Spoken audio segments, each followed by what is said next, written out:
Hey everybody, are we live? I hope we're live.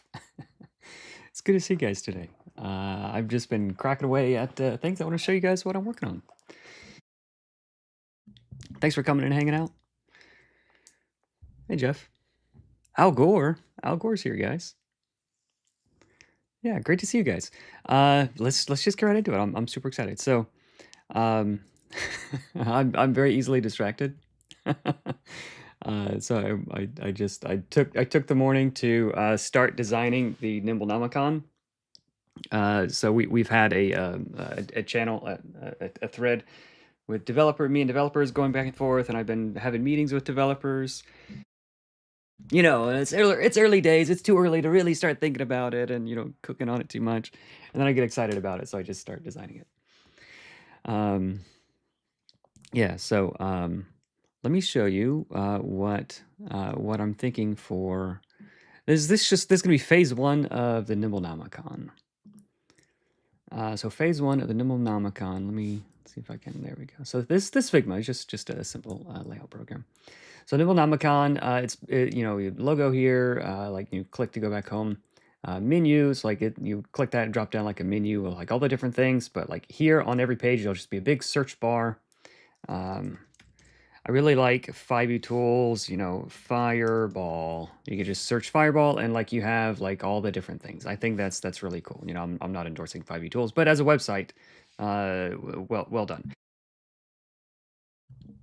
We may or may not have like account stuff to log into or whatever, like your saved heroes and your GM and you have access to the heroes and stuff.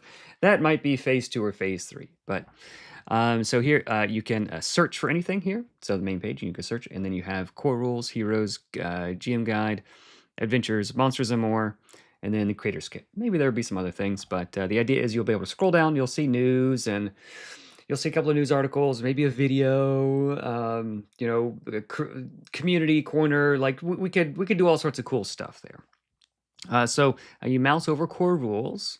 Mouse over core rules, and each one of these buttons is going to sort of have the correct primary color for the books. So if you have the core rules book, just like little details like this, and maybe it'll be a little bit more orange, but like the headband and tailband are this accent color that we have here for her hair. So I think I'm going to tweak it just a little bit, but I like having like I just really enjoy things having like that kind of stuff. So for the GM guide, there are these beautiful little like lilac flowers down here. Everything's backwards for me. And so like, okay, yeah, we'll use that as the accent color for the headband and tailbands for this. And then the heroes, like these skeletons have like this cool purple glowing effect. So yeah, that's what we use for that. So each of the books is sort of color coded. I think the Monsters More book is sort of like teal is the color that we're going for. But anyway, I love like little cool touches like that remind you of where you are and help orient you to what's going on. So you click there, and then it'll take you to the core rules. So on the left side there'll be like a thing. Here's where you are in the core rules. You can click these different things and drop down. Oh, I want to see all the different character creation things, and it'll drop down. You can click on it, or you can just start reading, start scrolling. There'll be like little sections for like call outs. Things will be linked and stuff. Yeah, you just check out all the core rules. So that's the initial that's the initial mock-up. Will the new GMG cover also have those lilacs in? Yeah, I think so. I think I'm gonna keep it. I really like the sort of moody the moody like golden hour kind of colors here and like the lilacs. I think we'll borrow that. That shouldn't be too hard to add. So that's what I've been working on this morning. I've also been working on I started laying out the utility spells, and I finished up I don't know how far I got, but last night I finished up the radiant spells, and I can tell that these are not centered.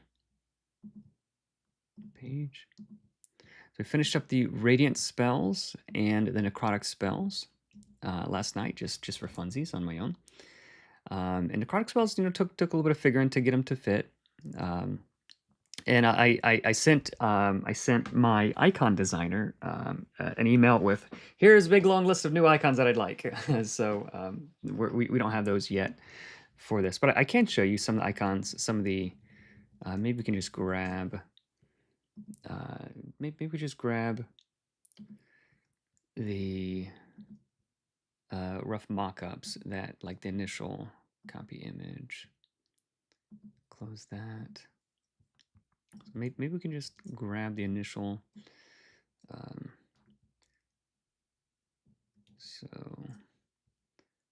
So this is, so I asked him, hey, let me get an icon for like Shadow Blast, and like this is so cool. And then one for the Shadow Minions, and I didn't really describe it at all.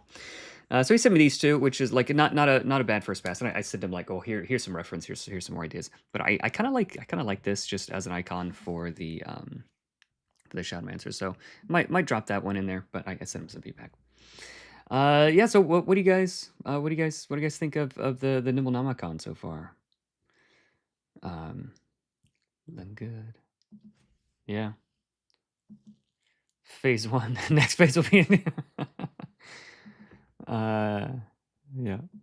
Yeah. Thank you, Otto. Yeah. Please like the video. Looking good.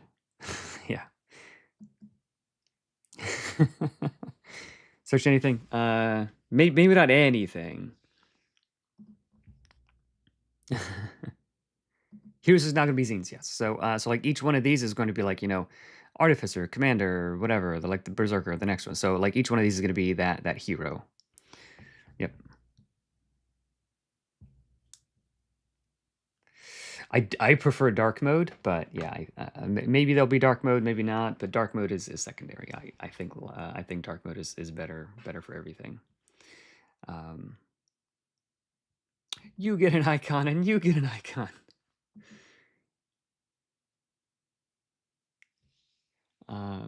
Appreciate. Yeah, I did. I had a great birthday. So my birthday was on Friday, and then so like we went to church on Wednesday, and then like beforehand, so like all my friends they're like, oh, happy birthday, Evan, and then we went to church on Sunday, and then Sunday like, oh, happy birthday, Evan, everybody's still saying happy birthday. So like I had like a full like Wednesday to Sunday like full of happy birthdays, and then from you guys also on Thursday. So I really appreciate it. I feel very well wished. Yeah, I want it to be super clean, super nice, really like nice to look at, but like functionally very, very good. Functionally very, very good. Maybe, I don't know. That's like once you have light mode, it's not hard. It's not hard to do dark mode stuff. It'd just be like a separate CSS sheet or something you apply. I'm not sure, but I prefer dark mode. So we'll see. But I'd like it to get it out there, people using it, feedback, ooh, this would be cool to add, this would be cool to change. So we're just trying to get all the content up there, and then we can do lots of different stuff with the content. Yeah, this Figma. Did I spell it wrong? Nimblenomicon. Okay. Yep, monsters. Yeah. So I have all the monsters in the GM guide, and then monsters and more.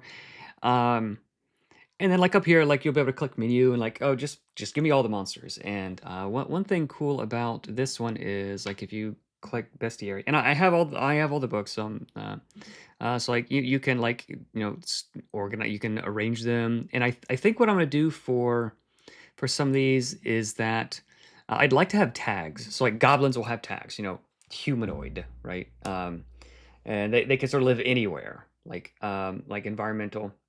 They are like intelligent, they can like this is like the traps, like so that like different monsters will have tags. So like we're in the forest, so like the goblin group would show up in forest. We're in caves. We're in a volcano. Okay, so like fire giants and salamanders and this, like these monsters are going to show up and with those tags. So I think I'm going to do something like that, so you can search by environment, or you can search by level, or you can search by lots of different kinds of things. I think would be super duper cool. What will menu be? It will be a menu of things. Yeah, so maybe not as involved as the filter settings here. So if I go to filter, like this feels like way too much. And I know there's like a lot more content with 5e, but like this just feels like way too much. Like so maybe not quite that involved. Yeah, tags would be cool. So this can have only official stuff.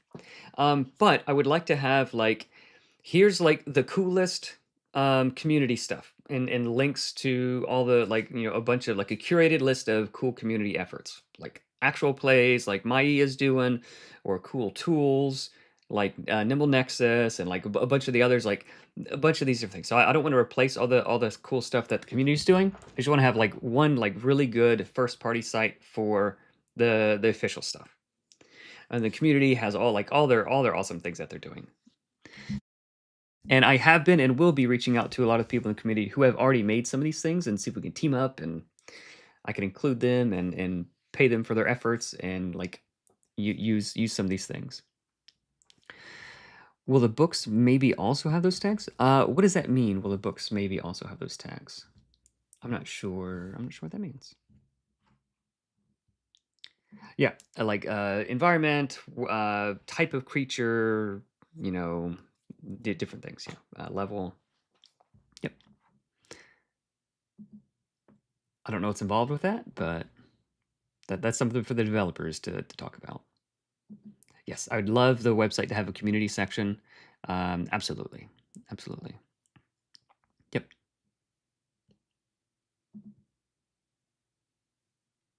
Yeah.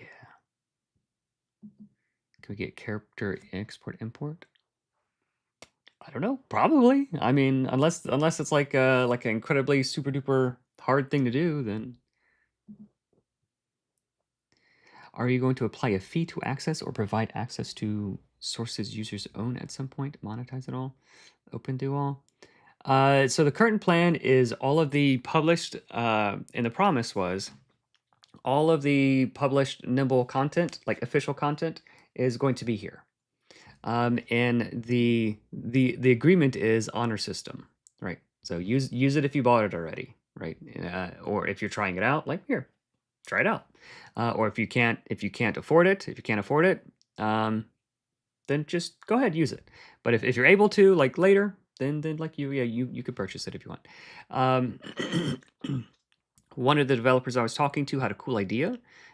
It might be good for for Patreon users. Like it's not officially published, like a central place. So like if you're a Patreon subscriber, like you can have all the Patreon stuff in like a easily browsable and usable format, because like Patreon is not the easiest website to use. So maybe that would be a use of the login thing, or for creators to like submit adventures or things, and like there could be like a creator marketplace. Again, this is going to be like that's going to be like phase 3 or phase 4, but like maybe like some sort of creator marketplace where we can feature like here's an awesome cool adventure, here's a cool like whatever, like yeah. So I would like to have that, and creators could put it up for sale, I think. But the official stuff, yeah, it's just gonna be free. I think that's the plan. I don't know how much server costs are gonna be or whatever.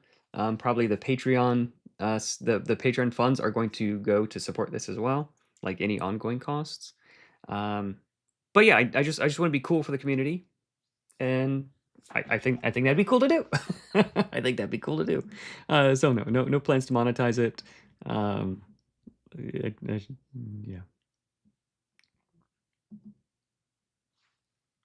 Yeah, that'd be cool. That'd be sweet.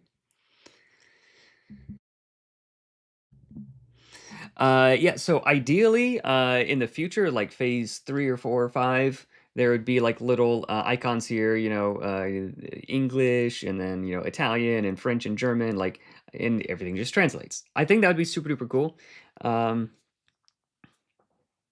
I think like browsers can do that already automatically, but it's like B plus quality, not A plus quality. So it being in a browser, like it should make that a lot easier anyway. But yeah, I'd love for people to be able to just go in and do that. Yes, yes. Like for the environments where they can show up. Oh hey Angela, good to see you. It's been a while. I'm not sure what this means, deified. There it is. Okay. Hey Marcus. Yeah. Definitely stages. So first stage is going to be like some of the content up, and then more like so like phase 1 is like static website, They're not, simple. You could maybe search things, but like the content will be up there. And then phase 2 is going to be like more interactive. Maybe you could build a character now. The very same, very same.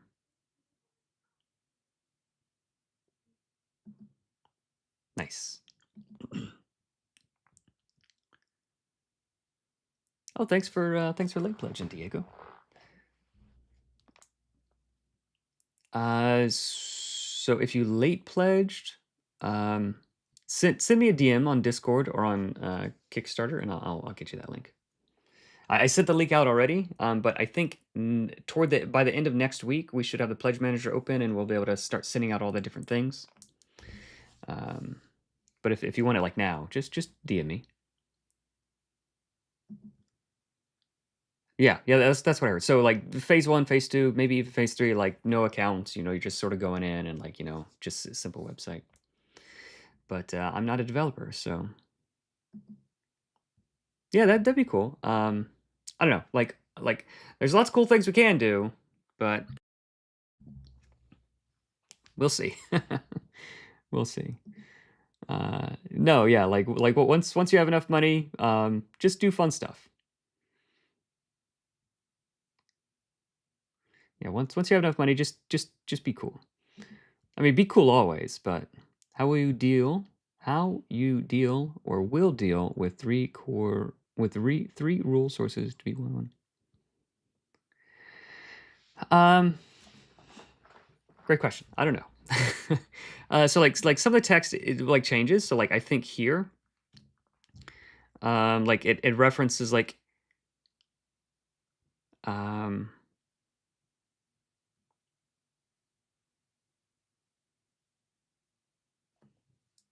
like there was some text here that I changed.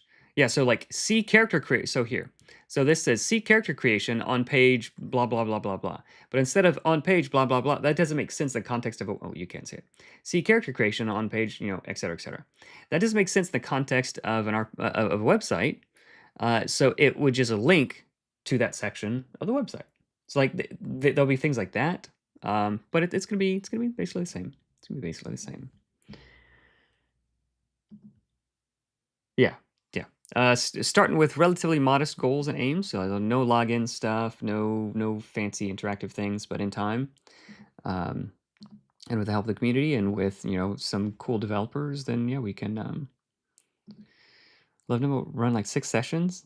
Come away super jazzed. Nice. Yeah, that's awesome.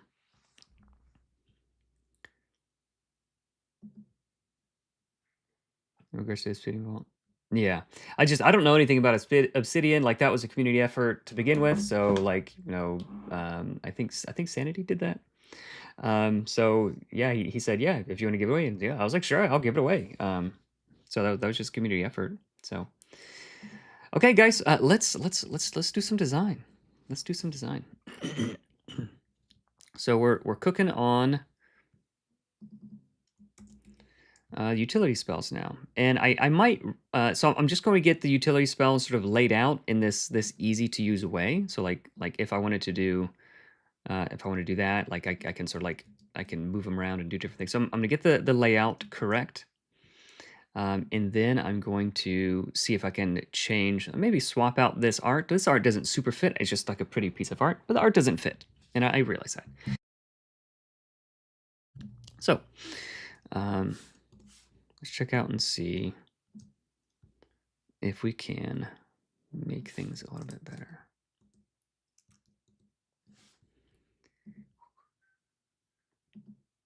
Centauric, man, yeah, I can never remember if it's Sanity or Centauric. You guys, like what you guys have to do some rock, paper, scissors, and someone has to be you either have to be Nanturic or Nanity within. Like we have to have a different letter that starts with this. Talking about having an API export feature.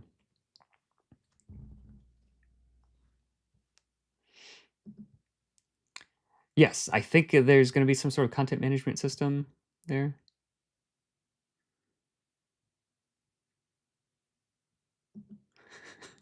Yeah, sorry guys. Do you still have specific InDesign questions in terms of chronological editing? Yes. Are you an InDesign expert also? I'm sure I do. Let's do some cooking here in InDesign, and we'll see if I can remember some of them. Art doesn't fit means yeah, probably. Okay, so let's try and remember how we did this. Okay, so we're going to select everything. We're going to make this spell formatting. Then we're going to copy. Let's just copy this. Copy. Paste. So this is going to be fire utility cantrips. We don't need to say cantrip again. Shift tab.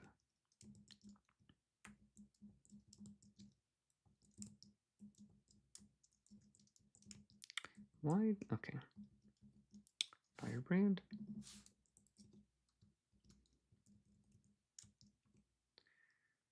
Fire step.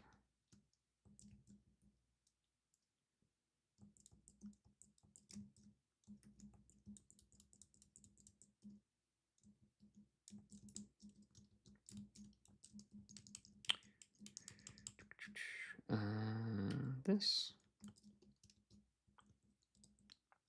And then like previously having like 1 minute, like so small casting time 1 minute, like people missed it. So these are good things to be updating and fixing.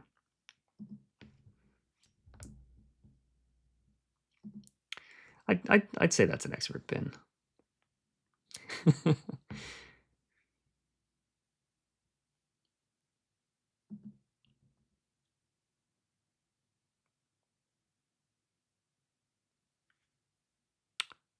Yeah, maybe. Source. So that's just an artifact of scaling. So like the actual character it isn't like that, but when you're scaling, it has to guess, is it this pixel or that pixel, and it guesses the wrong pixel sometimes. So it's just a weirdness of computers.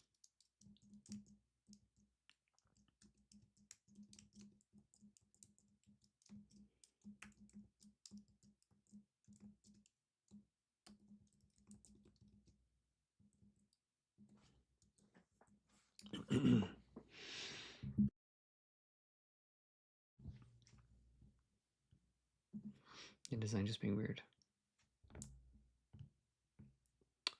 If you want to, like, yeah, if you want to roll a new character, or as a GM, you could say, well, technically it's not fire, it's like plasma or whatever. Like you can say something else.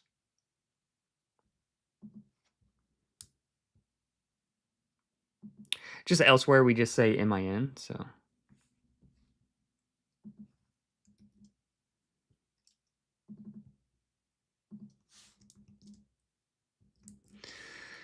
So we might do bullet points for these, like chill or craft.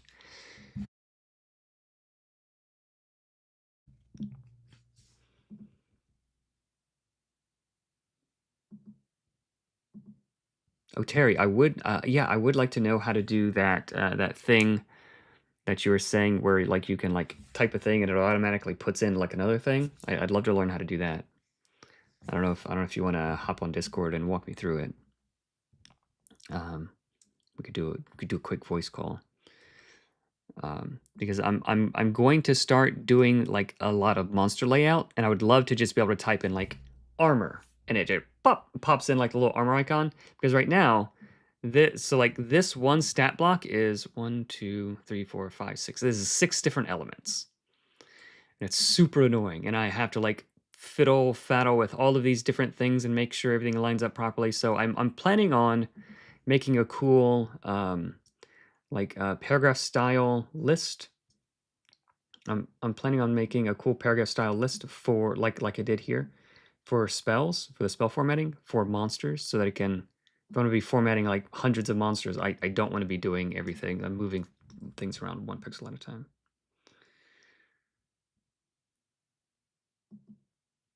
Okay, yeah, just whatever. I'll be planning on streaming for a bit. Hey.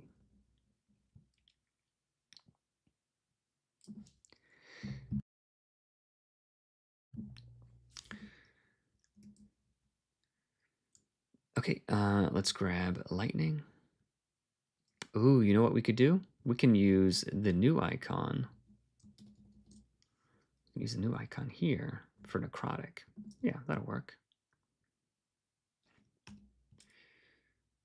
I don't want to draw a new icon right now. Let's keep formatting.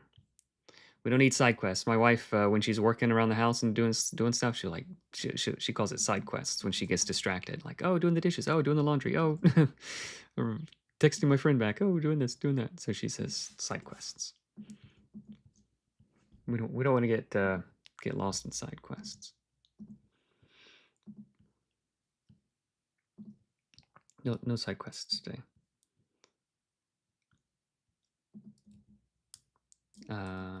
That has one, but this other thing doesn't. Let's see. Let's see if I can scooch this over so I can see everything. There we go. Yeah, it'd be great if we could do that. Okay, so 10 min,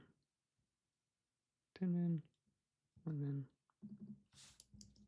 There we go. My wife is very cool. My wife's very cool. Sometimes she'll just wander outside and start gardening and pulling weeds and stuff.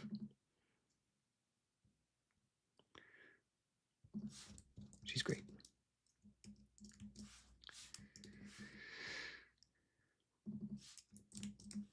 Copy this. Okay, we're going to set all of this to spell formatting. Okay, yeah, Terry, no worries. Ping me if you're around.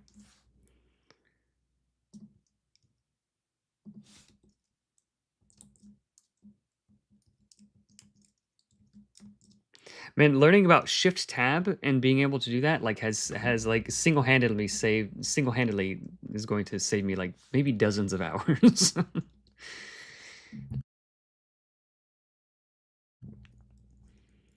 Because otherwise, like if I just do Shift Enter, like it tries to fit everything onto one line, which sometimes it doesn't matter. But if you do Shift Tab, bam, it adds like this little thing there. Does it do that, which is regular tab? It does it with regular tab, but Shift Tab just seems to be better. Like it right aligns it in there or something. Don't ask me how. Don't ask me how all this works. Okay, to conjure a tiny scroll. So for ice disk, let me just show you one of the changes that I made, and I'll have to actually add it to the change log also. So let's add it to the change log. Change log. We'll zoom in a little bit so you guys can see it.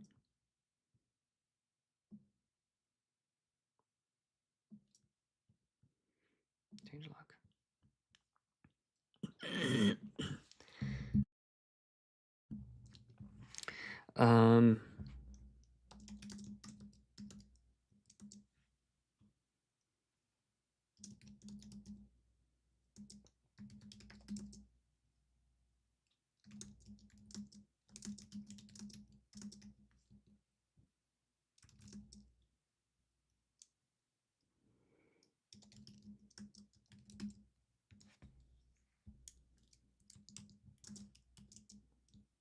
What is it? Electric Buddy? Spark Buddy. Okay, so what I did, ice disk, it can carry up to 250 pounds or 115 kilograms of weight. So rather than that, in this, like 1 pound, 500 grams max. So instead of that, I think it's better just to say I can carry moderately heavy weight for 1 hour, and then this instead of it can fetch tiny objects. I think just tiny objects is fine. So like rather than getting like too mathematical, like it's up to the GM and you to explain like why it should be able to carry this or why it can't. And you're gonna land in the same neighborhood without being like overly technical.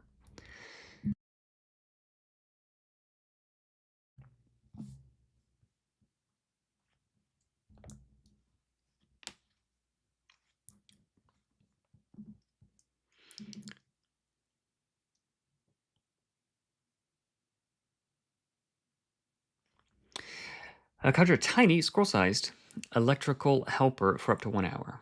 It can fetch tiny objects, open doors, open unlocked doors, illuminate a small area, or deliver a harmless shock. If it takes damage or moves further than 6 spaces away from you, it dissipates.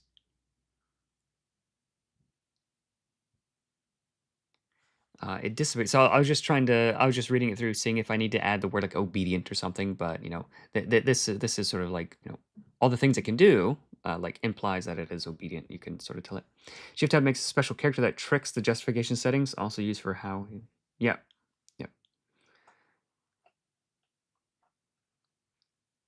This kind of approach let GM decide makes the target of your product to be more experienced players. Not necessarily.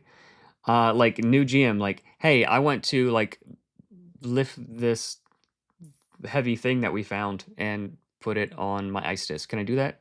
Yeah, I guess so. I want to lift this building and put it on my ice disc. Can I do that? Probably not. So like I think it's just fewer things to worry about. Well, are you 248 pounds or are you 251 pounds? Because if it's one, it doesn't work at all. Like we get overly technical and we lose the plot, right? So we don't want to do that. We don't want to get lost in a sauce. So I don't think it's necessarily the case that it makes it harder for new GMs. I think it would make it easier for new GMs. Like if it's sort of like yeah, if you think so, go for it. Then I'd say okay. It's really not like a critical thing either. Yep. Yeah, well, tiny is explicit. So like we already said, like it is like scroll size, but the scroll size is more for like flavor. But here under size, tiny can be carried in a typical pocket. Many can fit in one space. So like, can it fit in your pocket? If so, like an apple or something, then yeah, your little dude can. Woo! Woo! That scared me. Retro Yuki. Oh, I had my volume of my headphones way up. I was listening to some music while I was working earlier. It said $1.99, like really, really loud in my ear. I have no idea how to turn that off. Thank you so much for the donation, man. I appreciate that. Thanks for hanging out. You guys definitely don't have to donate anything. But I appreciate you coming and hanging out.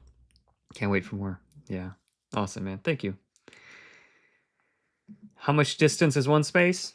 Yeah, roughly. It's 5 feet, like a meter or 5 feet, like some moderate amount of space. It is defined as 5 feet because like if you're playing on a grid, it's one square on a grid, or like 1 meter. Like it's close enough. Like it's not meant to be like a specific exact thing, right? It's meant to be like roughly this big. Go from here to here. That's a space. Like the area that one human occupies, and like when they're swinging around doing stuff, like I can still act normally as long as nobody's in my blood circle. Back in the Boy Scouts, the Cub Scouts, they were talking about like if you have a pocket knife, and you sort of hold the pocket knife like around like this, and as long as like you can't reach anybody, they're not in your blood circle, right? So that is sort of what it is. So like a bunch of tiny dudes could do that in one space. They could do that. Hope that helps.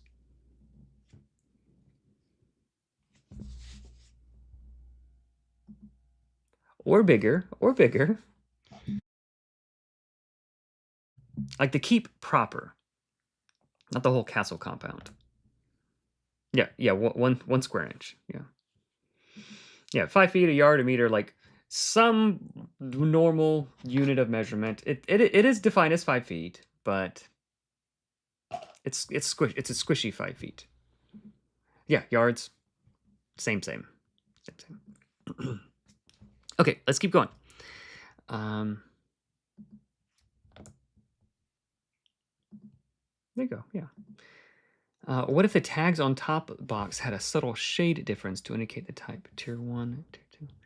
Yeah, I think that might become a little bit more distracting than anything. So like if you have like a whole like rainbow cornucopia of different things, I think that might be a little bit distracting. So you don't want the design to supplement and assist reading and not distract from it. Tab that that this.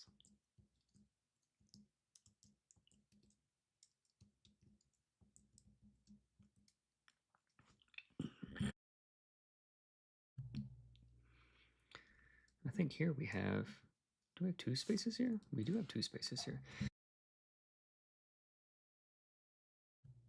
What about little pips? That'd be a lot of pips. So like one of the worst things about the Yu-Gi-Oh card game is that like if come on, just show me some cards. Okay, so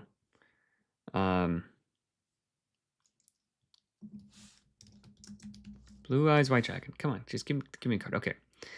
So in the Yu-Gi-Oh card game, it's like how many stars a monster has, like that determines like how many other creatures you need to like sacrifice in order to summon it. So if it has 4 or less, you could just play it from your hand. If it has 5 to 7, you sacrifice just 1. If it has like 8 or more, 1, 2, 3, 4, 5, 6, 7, 8. I think you have to sacrifice 2 to get it. So like having pips is helpful if it's like 1, 2, or 3. If it's 4, 5, 6, 7, 8, or 9, like now it is not useful. It is just simply not useful. So pips is good if you just have like a very small thing you could tell. Oh, how many fingers am I holding up? Quick! You don't have time to count. Like I can tell that's 2, right? But if I have like this many fingers up, like it's harder to tell. You have to like actually stop and count.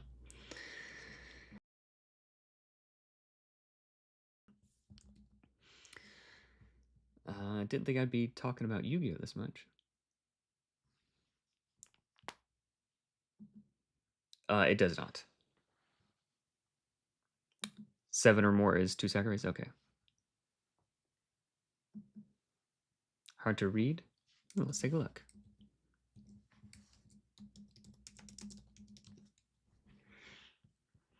I love trading card games. I just wow. Yeah, so there's a lot going on.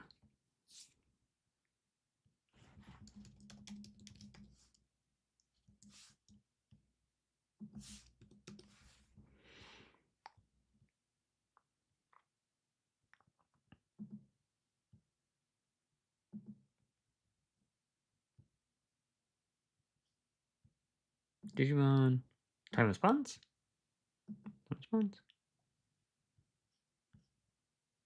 Are there not pre-order? Oh, that's pre-order latest sets. Why do they have a bunch of sets that aren't even? There we go. Shop singles. Okay, let's take a look at some of the singles. Okay, this one.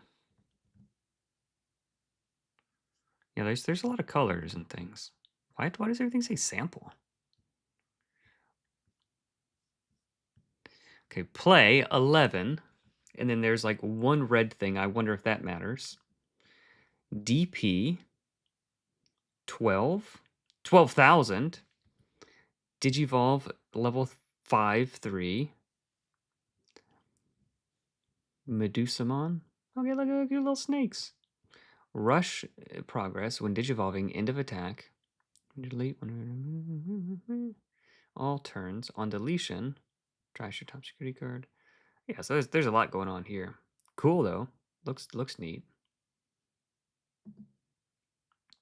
Why do all of these say sample on them? Okay, so this one has a 12, but it's in the bottom left side.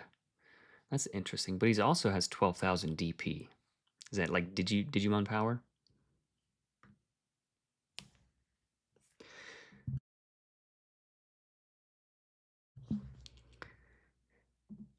Yeah. Hopefully soon. Hopefully by the end of next week we'll have the pleasure manager up and stuff. I'm waiting on other things. It's sort of out of my control right now. So just gotta hang tight. Yes. No worries. No worries. Oh yeah, I'm primarily a Magic player also, but Magic doesn't have that problem. unless you have like 8 like green mana pips and you have to count. Usually it's like you have 1 green mana pip and then like a gray one with like a 5. And like that's really easy to read. Or like Emrakul, it has just 15 in it, you know.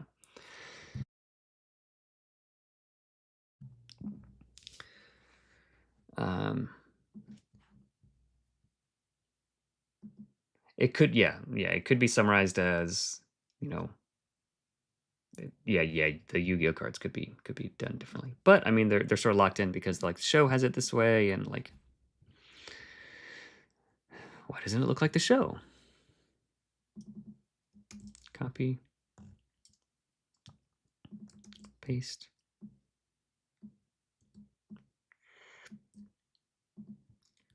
And I think this one needs to be a bit bigger here.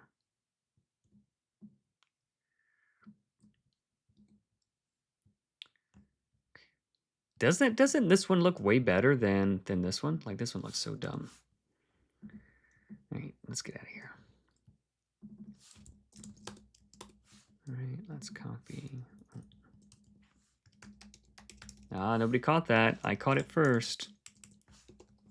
Pretty happy about that. Lightning utility cantrips.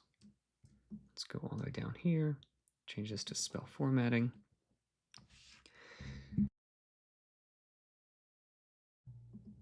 Oh, so you can't print them and try to use them in hand. That is a business choice.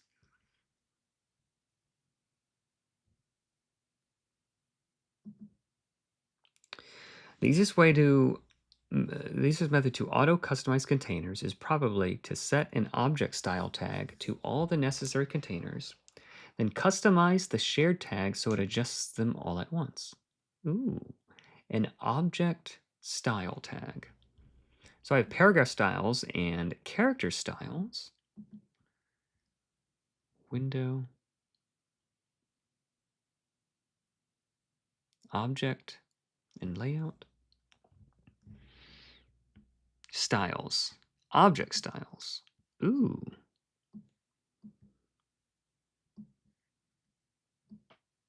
This is interesting. So would it do something to this entire... Would it do something to this entire thing? Okay. Ooh.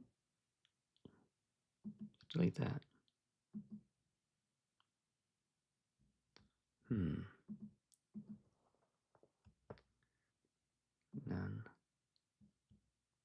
Clear overrides. Uh-oh.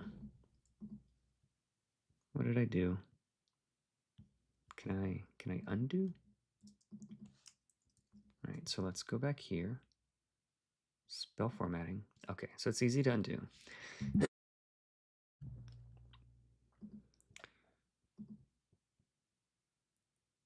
Yeah. Okay.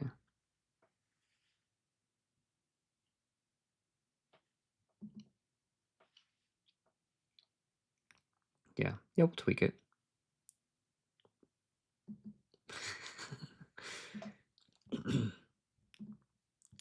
All right, so let's focus. Let's get some stuff done. Spell formatting, spell tab, radiant, utility cantrips, light.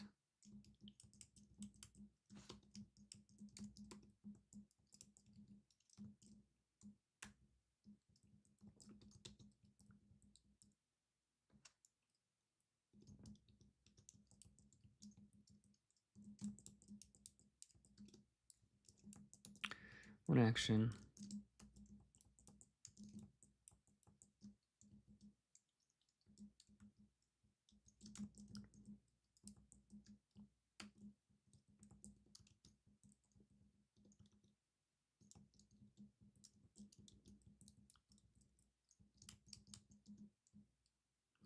One of my favorite things, one thing that I really like, is that like these spells that could do 2 different things. I don't know why, but it's just something that really makes me happy. and Bond of Peace, and there's a spell called Bond, and there's a mode called Bond, and a mode called Peace. I really like that. I think that's neat.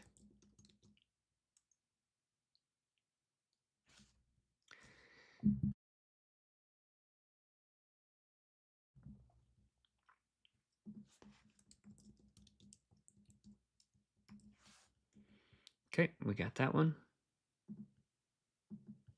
Yeah, no worries, no worries. Okay, wind and necrotic, and then we're done.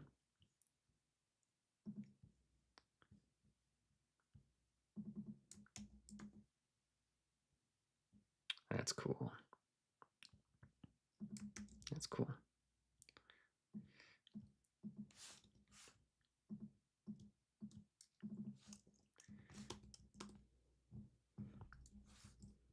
Again, we'll probably tweak this before it's all said and done, but I just want to get it formatted properly, and then we can figure out the best layout for it. Excuse me.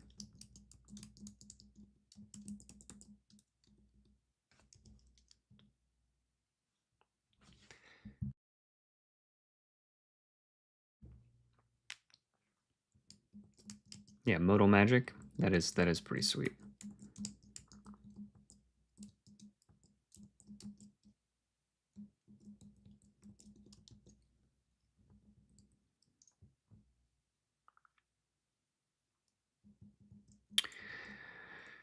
Okay, so you guys tell me what you think about this. I don't like having a specific real world measurement like this. 100 miles. So could we do like could we secretly carry to a specified target within like some more fantasy unit of distance?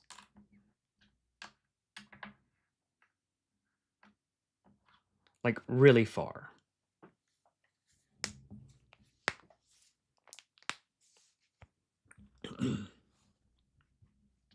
Oh, way more. Yeah, way more than a day's journey.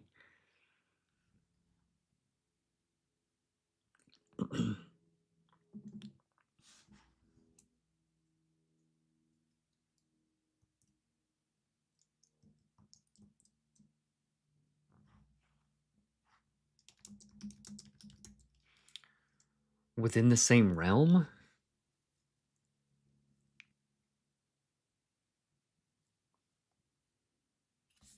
Overthinking it? So this is unclear.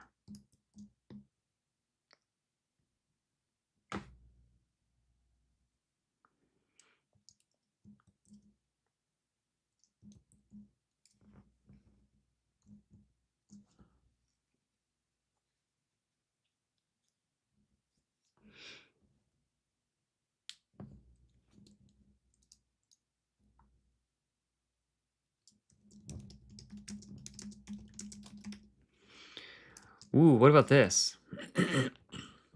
You whisper a message into the wind, and it will be secretly carried to a specified target anywhere wind could reach.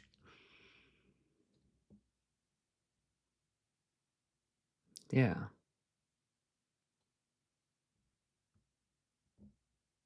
Yeah, how long does it take to get there? What if the king is expecting your message and he always leaves his window open a crack, and then like someone comes and like closes his window. You think the king got your message and he didn't. Right? I think that would be cool. Cuz like I would hate to like you show them the map of the Valley of Hope or wherever, leagues instead of miles. Like that's even more obscure. I'd hate to say like, well, how far is Far Hope from, from this or this place from that? Like, I don't really know. Like now I have to know exactly how far it is. Now all I have to know is something that I could just intuit. Can the wind get there? Yeah, I think so. How long would it take the wind to get there? Great question. It could make for some fun moments. I really like that. Okay, I like that. Wind Whisper. All right, so let's get out of here.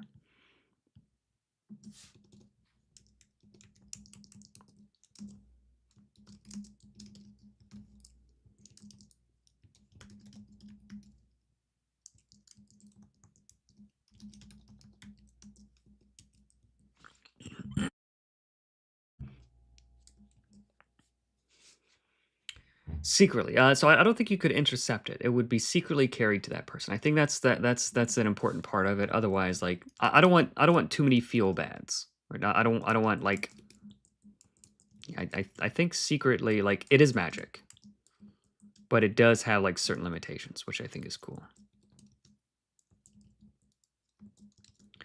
I think secretly is an important part of it.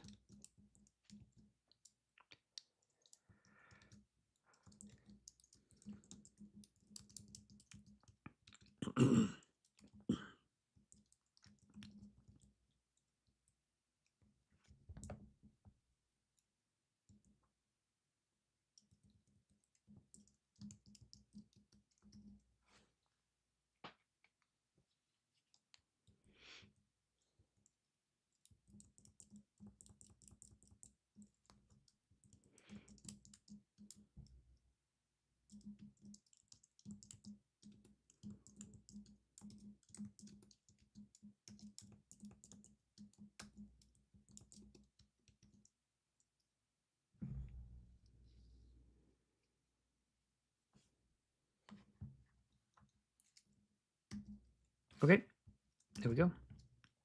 That is the wind utility cantrips. Back already. See you. Oh yeah, sorry.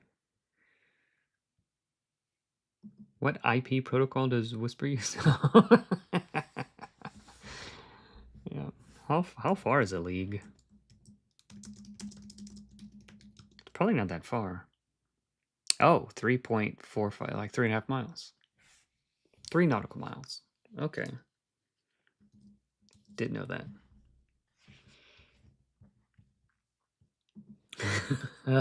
Trying to wiretap your whispers, your wind.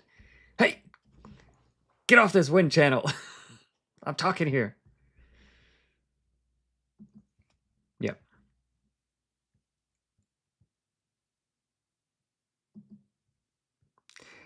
Yeah, that is an interesting consistency thing. The chronic wind, range 12, range 6, range 12, touch, reach 3, reach 12, range 12. So most of them are 12. Some are 6, some are touch. Most are 12. Let's see, would it be busted if it was just 12? So this is unlimited. This is so Featherfall should probably be 12.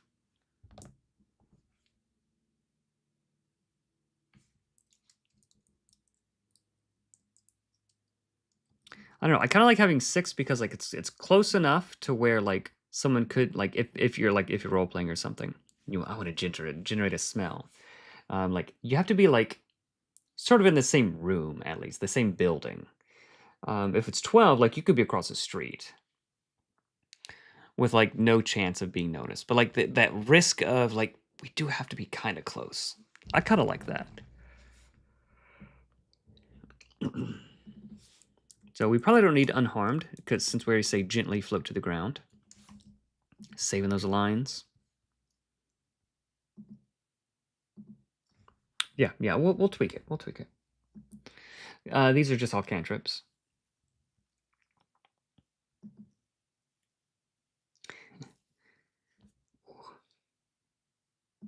Reach and range, that is in the core rules.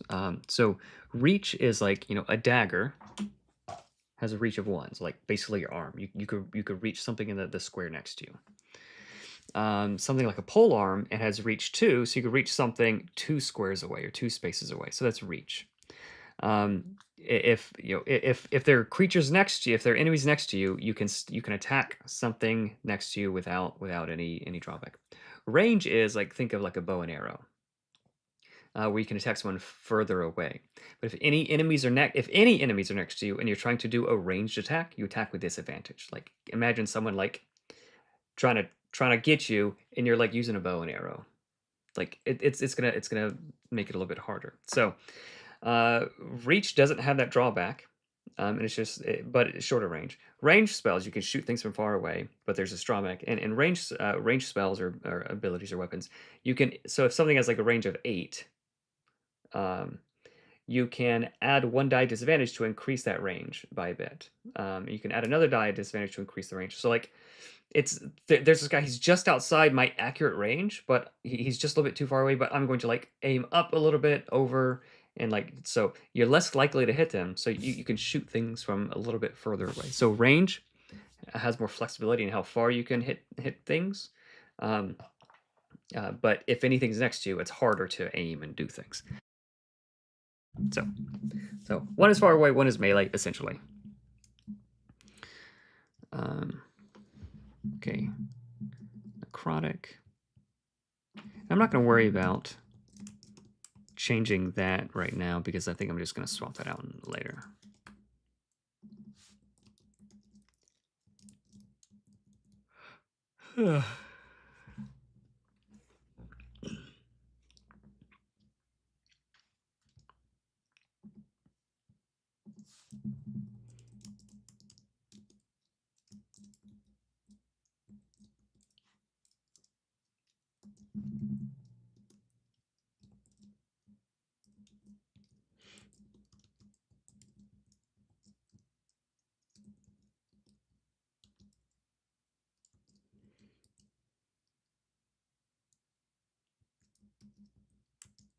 And this kind of thing is one of my favorite things also. Shape or move a body-sized plot of earth. Like it gives you a flavor of the thing, but at the same time, like you know exactly, like, or you know roughly how much dirt you can move, and it's called grave work. So like, yeah, like you're digging a grave. So you could dig a hole with it, but like you know how much you're moving each minute, right? So I really like that grave mark. Like you're like making things yucky. I don't know, just something about that just makes me happy. I mean, like in a yucky kind of way.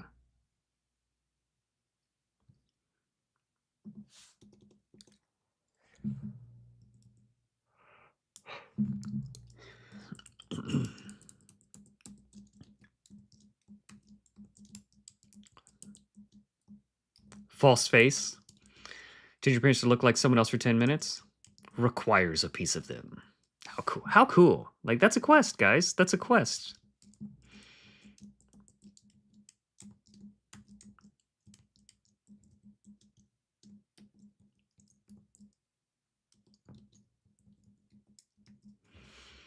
The service has the creature within reach. So we don't need to say within reach because we already have the reach specified.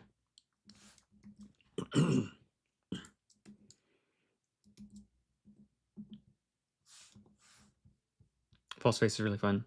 Man, I love it when I find a new band that I like. What is the name of this band? Spirit Box. They're pretty cool.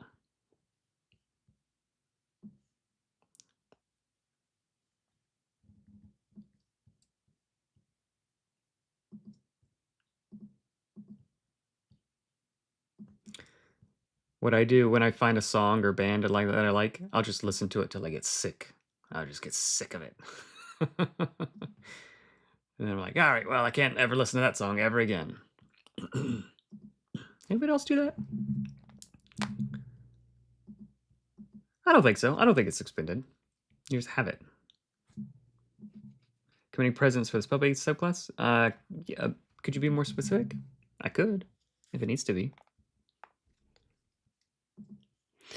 Yeah, let's think about Featherfall. So like Helpful Gust, like I don't want, how far does Mage Hand reach?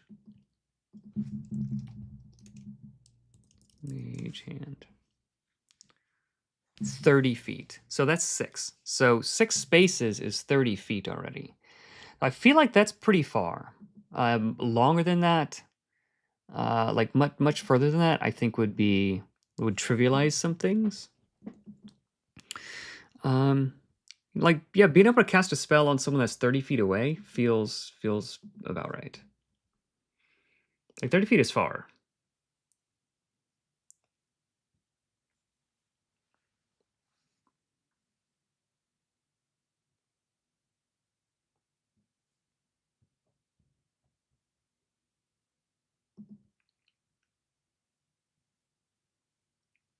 Yeah, something can say on one breath. That's cool flavor.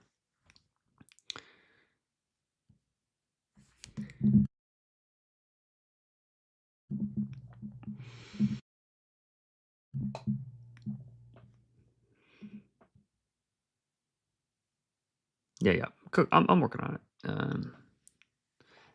Realism was changed from combat to communist orders, and it's not including communist orders.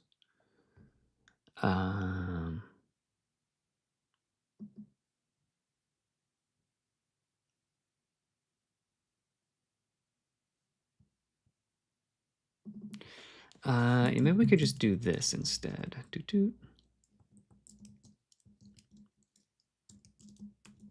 Action, and this.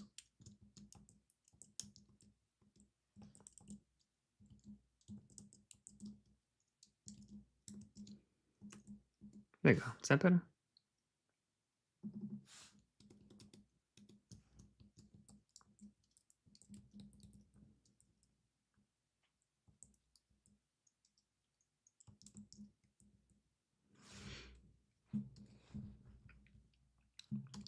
The thing about commanding presence, Edward, maybe add that to the document. I'm not working on the command right now, so I don't even know what it's talking about.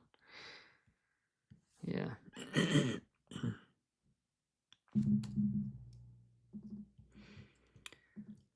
Okay, so let's grab this.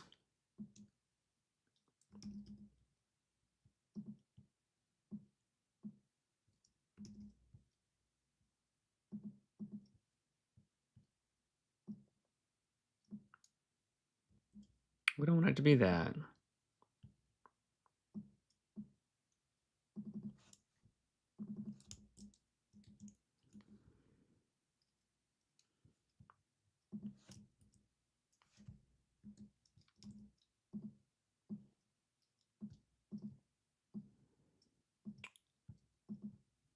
So we're just cooking. Don't freak out, everybody.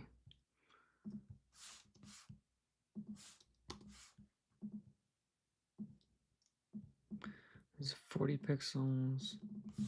340. So yeah, I'm not loving this. I'm not loving that. Like having this is just completely separated from that.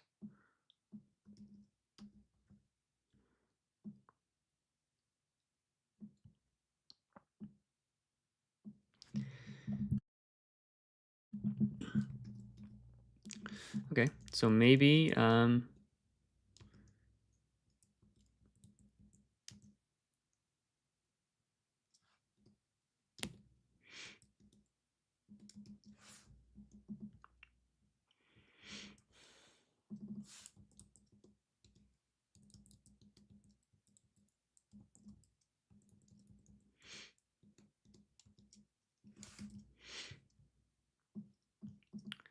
this one is, let's say 170. 170.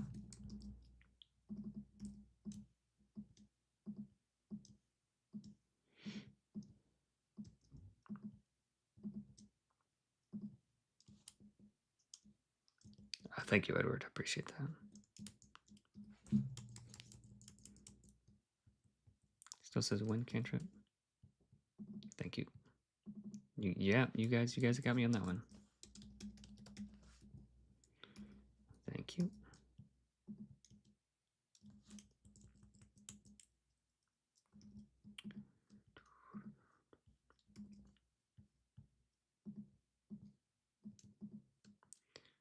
Center and everything. Top. Oop, not that.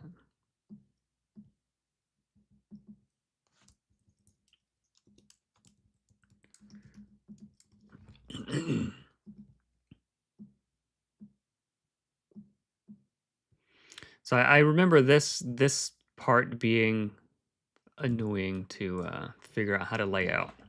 I distinctly remember this part being annoying.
and lightning and wind.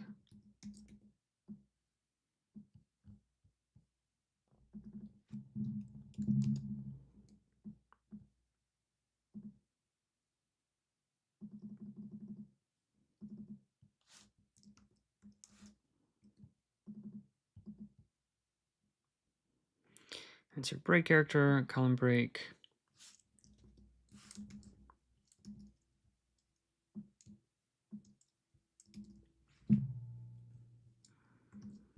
It's starting to come together.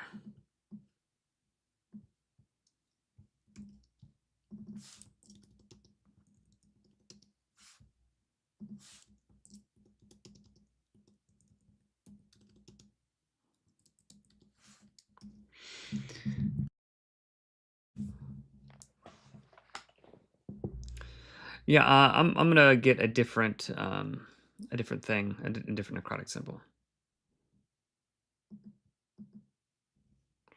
Like pre-revolutionary, like early black powder kind of things. Like if in a world where you have rifles, so like in Revolutionary War, like by this 1700s, like there were no bows and arrows used, pretty much, because the powder weapons, like black powder weapons, they were so much better. So I want bows and arrows to be like the cool, like the best ranged option, and then these to be like a cool, like niche option under certain circumstances. So we don't want like the accuracy of like super long range rifles and the different things like that. But I think we got there.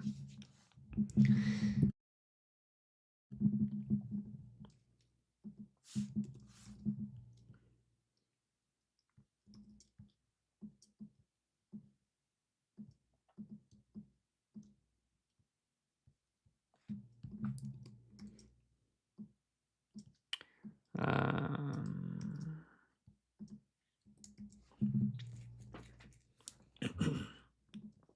and maybe each one of these will have its own tab, and we're still cooking.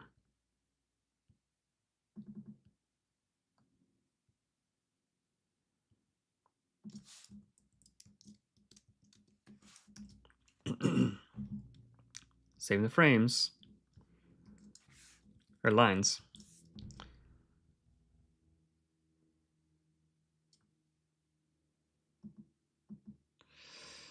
Yeah, good note.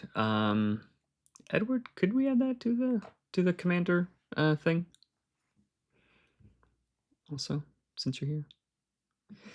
I think it's gonna depend. So it's not so overpowered that the limiting factor is like money or how accessible it is for the GM, because then the GM has to be the bad guy. So generally in Nimble, like it's not a bookkeeping game.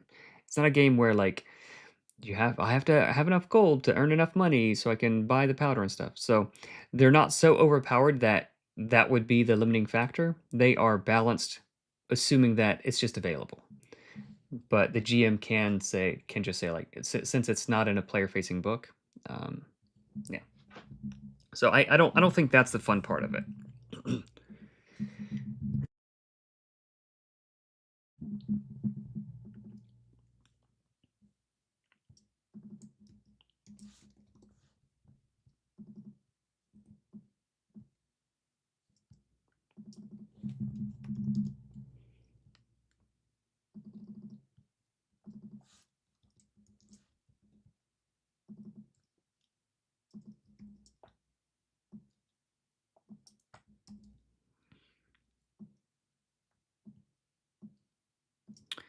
Okay, so I think we can do a better layout here. Yeah, it's coming together, guys.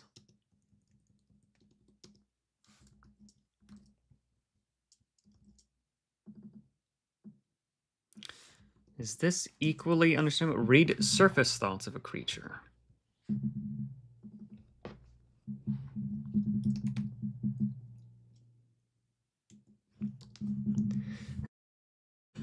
I think the is better. There we go.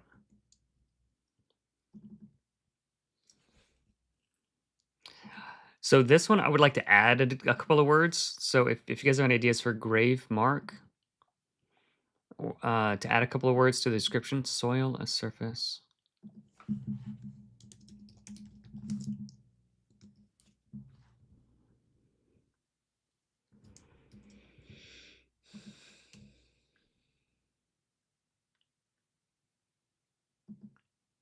Yep. Hey, Jack. Thanks for hanging out. Not familiar with that period.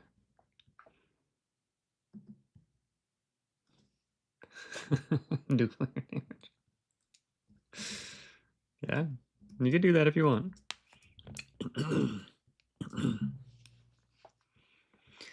Okay, so I think we could definitely fit all of these two on one page, like this. And then these guys on one page. And then the rules text up here. And then like a cool piece of art that fills this whole top half of the page. I think that's going to be what we're going to do. I don't know why this section was so hard for me to lay out the first time around. It feels like it sort of came together here. And I might do this. Let's see what this looks like.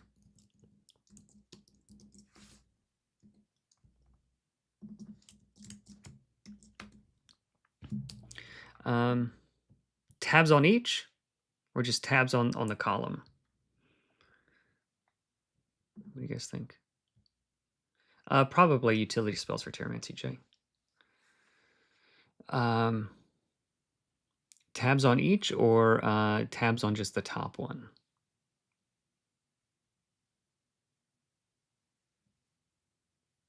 Tab per column?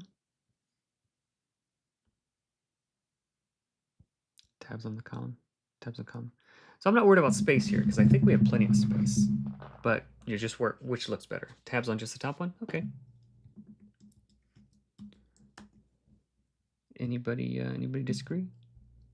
Each like with the spells? Someone does disagree. Tabs in each for separation for those classes that get choose one utility. Makes it more clear they should pick one. That is a good point. That's a good point. You do make a good point.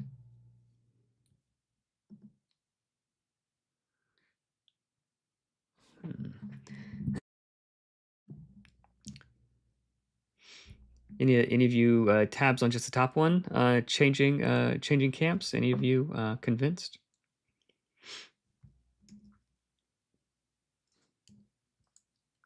Good point. That is a good point.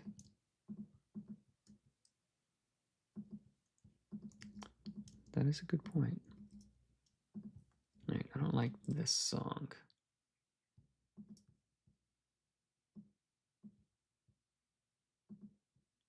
That's not your best song, guys.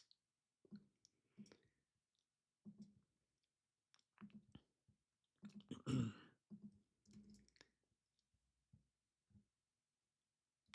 feel like this should have something also.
Really feels redundant to have more than one expression with a logo. Maybe. The left mouse change camp.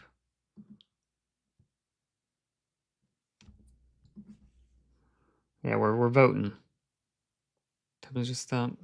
Okay.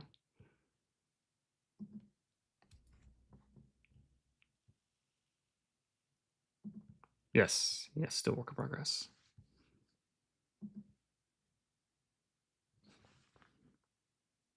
Team each. All right.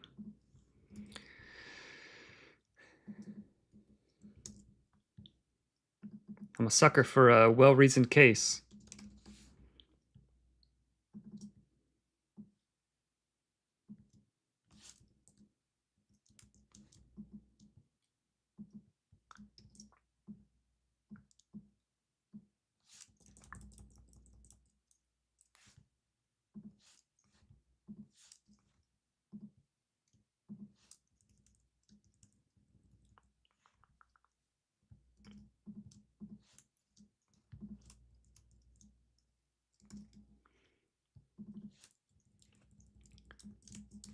Copy, paste. We just need to say cantrip.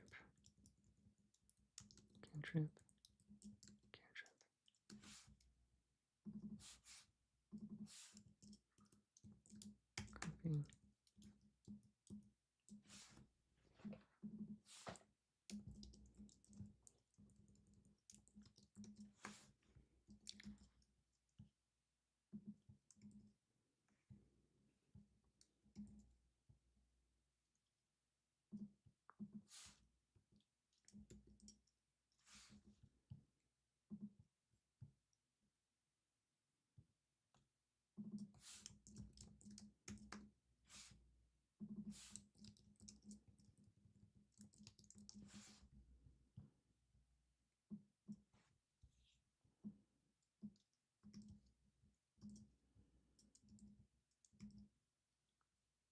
Okay, so we are getting a little bit tight on space, having them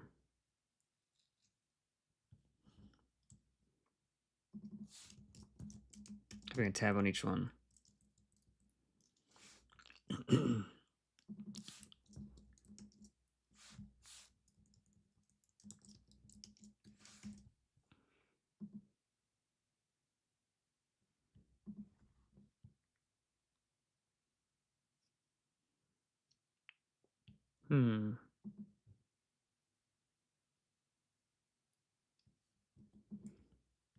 Yeah, we might have to go just one tab just for space.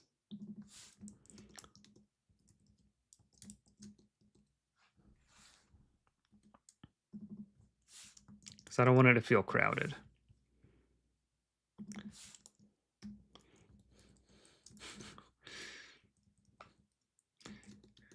Your votes have been tallied and rendered void. Sorry, everybody.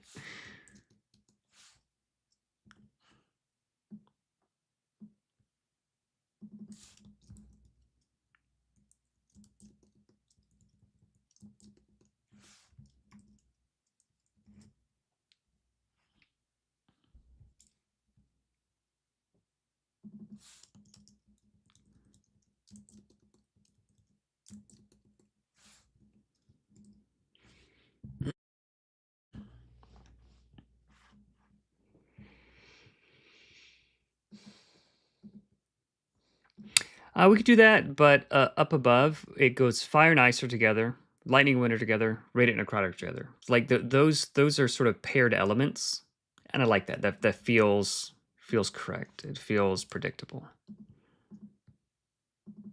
So that is why for that.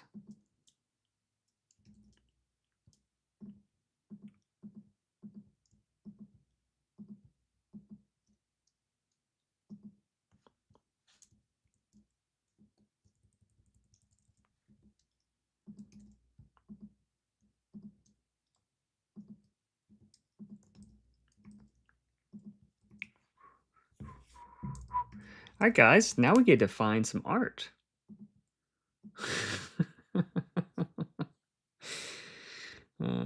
Between the boxes, so you're gonna tell they're different. Yeah, we could probably do that. Probably put a little bit of space there. Yeah, I'm gonna replace them both with a new one. There is this new one, and I could trace it and whatever, but maybe I'll go ahead and do that. Should I?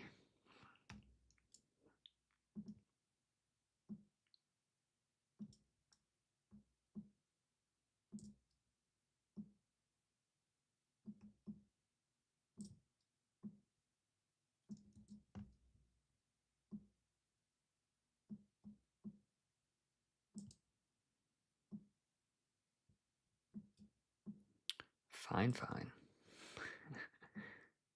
It doesn't take much to convince me, you guys. If you haven't noticed already.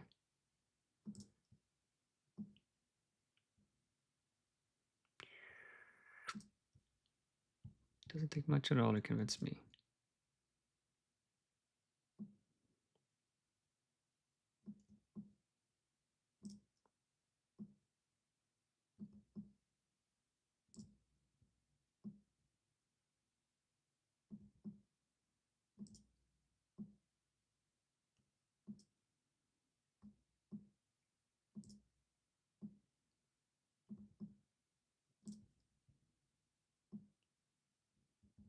So this is how icons are made.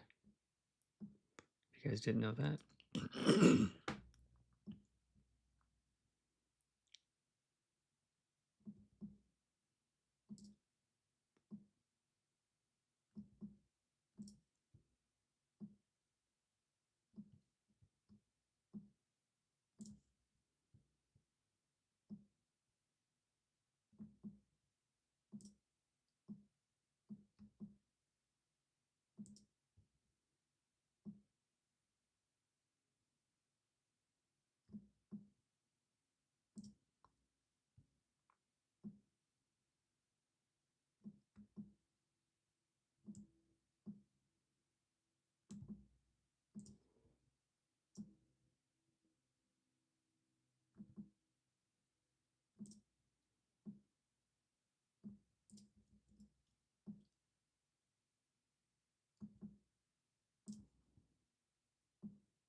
Like vector work for me is like the most tedious thing. I'm like, some people love working with vectors, but man, I don't know.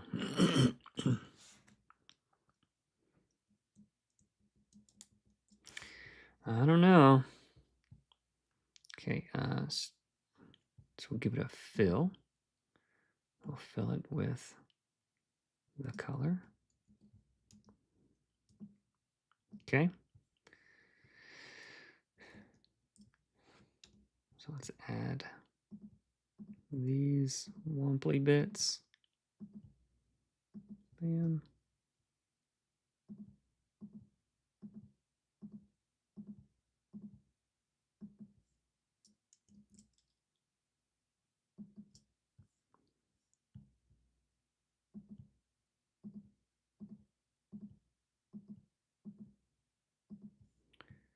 All right, and then we're going to subtract or something.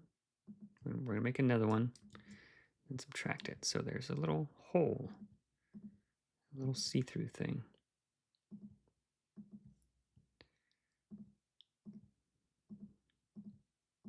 Some people love vectors. Like you can like very much control exactly what like your shapes do in vectors. I guess that's part of what people love about them. And they're super clean too. But man.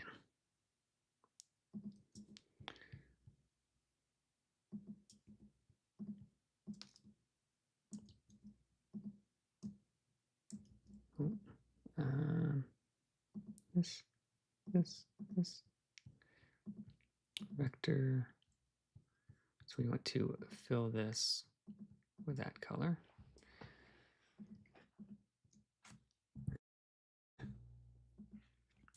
This is Figma, if you guys want to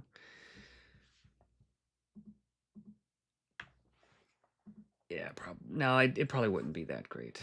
It probably wouldn't be that great.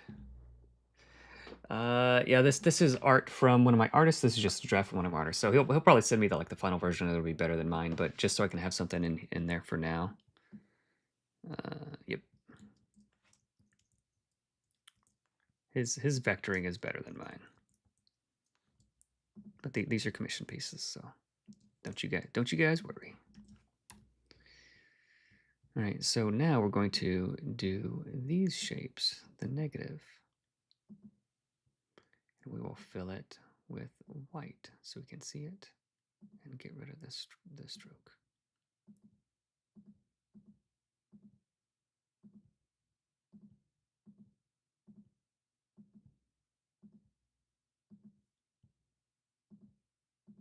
I love how like the eye is like a star also. There's just something so cool about that. Like I never would have thought about that. So that's why it's great to work with artists and other collaborators and people with a brain as opposed to like AI. Because like they just come up with such cool ideas. And you can use that to inspire your own ideas and you can like actually collaborate. So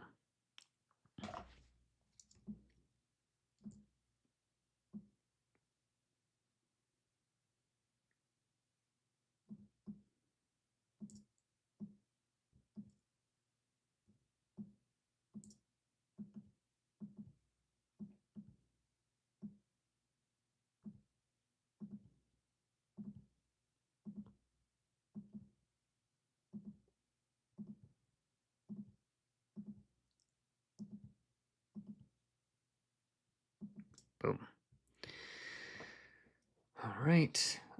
So we do have to turn that off and turn the stroke on so that I can do these little bits here.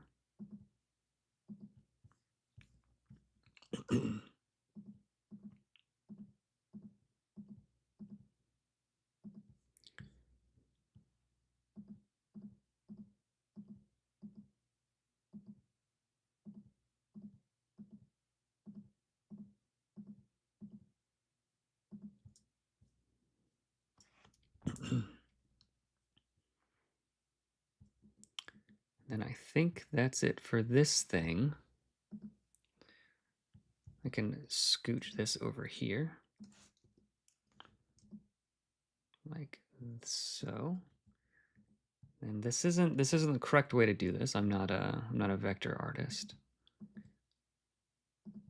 But I'm just going to draw all of these elements now.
How do I?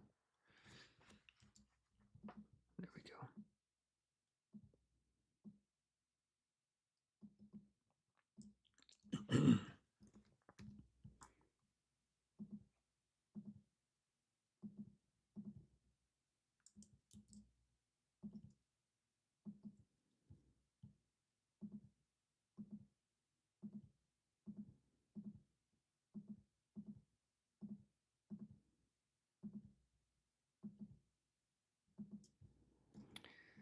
All right, so let's make this. We'll get rid of the stroke. We'll add a fill. Fill's going to be this color, and now we can drag this over here. There we go. We got an icon. So I think I'm going to select this and then select this, and then I will do subtract. There we go. Then I will select this and this and this Boolean union. So now we should have one. Now we should have one vector shape. We can export this as a SVG. Export union. There we go. Hey guys, how was that? How was that? You like working with the vectors, Red? That's cool. Well, that skull looks like Nickelodeon. Yeah.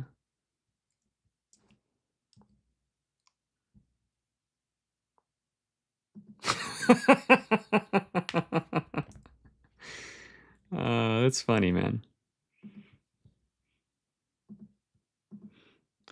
Yeah, it's definitely a tool. It's here to stay, unfortunately. But probably not. Probably not. But the good thing about icons is they're very, very affordable to commission or just make. They're easy to make. Anybody can make icons. Now, good ones, that's one thing. But there are a bunch of free icons, so like I'm not. I wouldn't want to be part of that organization. I'll tell you that much.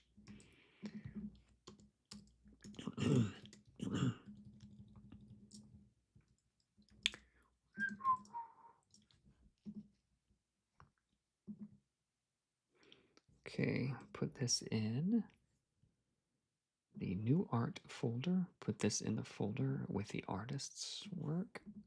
Vladimir Iftimescu.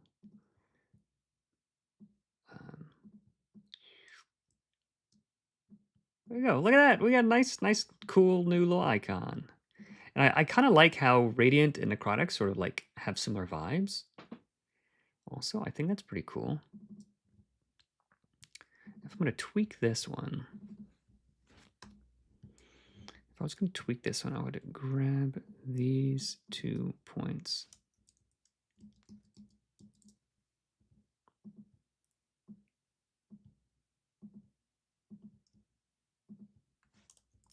Swoop. I'll scooch them up and over just a bit. And then, oh, come on. When you're zoomed in this far, things get a little bit squirrely. Maybe make that one go out a little bit. Okay. So let's copy this.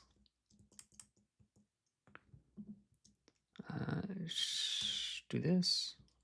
And we'll go over 10 pixels. Group it. I'll scooch him over so he's in the middle.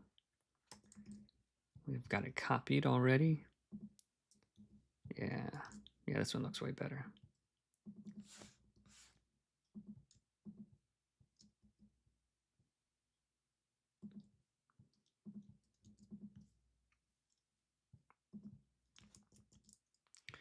All right, I like this song, but I've heard it too much.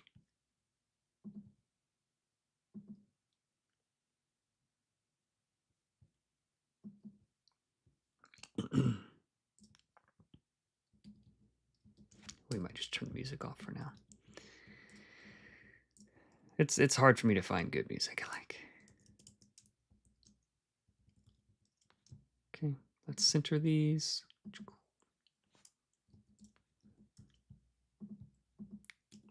Then we'll group them. G. Now we can center that.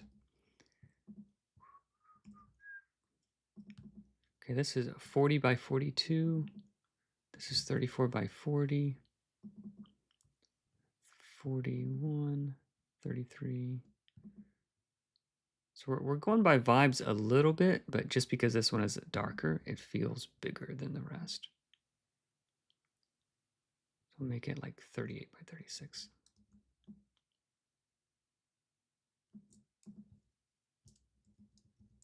There we go. Cool. All right, so now let's find, the question is why older music is just better. Yeah, maybe, I don't know. Are you using another tone of black? This is it?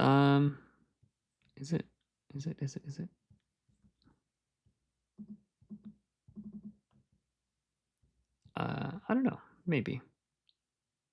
I don't know. All right, so let's do some art searching. Let's search for some art. No, I don't want to show all of my art. So we'll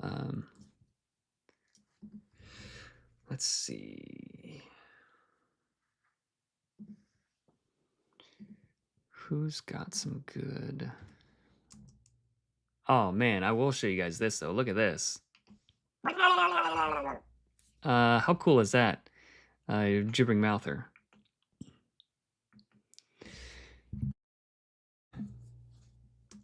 That's a cool piece. New artist that I found.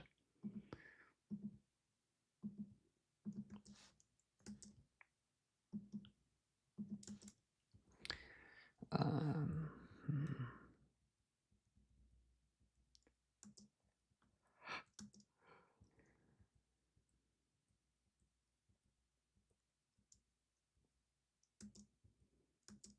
I might need a new piece. I might need a new piece for this.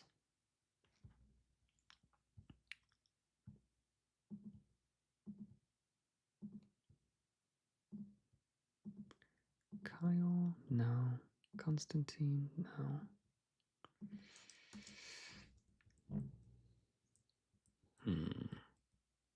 I want like a cool one that like is like shows magic-y, or like a spellcaster doing some cool stuff. I think that'd be nice.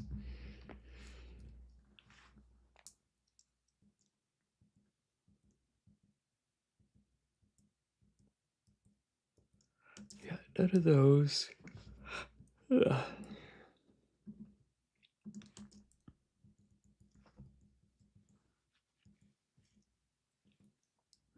None of those.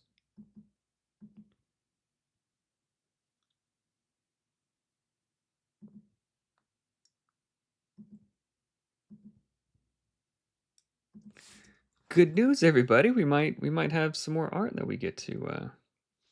Good news, bad news. We might have some new art that we get to commission.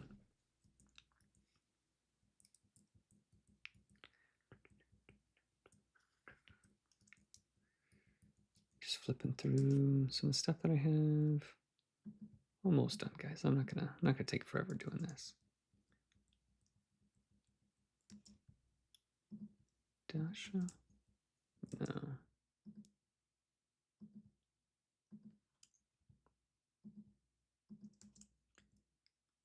Ooh, maybe one of these? Let's see. I don't think any of these are gonna fit. Oh, maybe a nice piece from Annie Girard.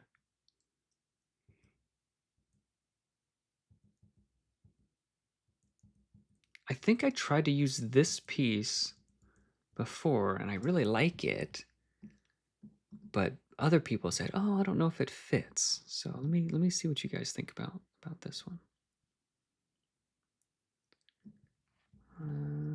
Let's see. Give me 1 second to get it in here.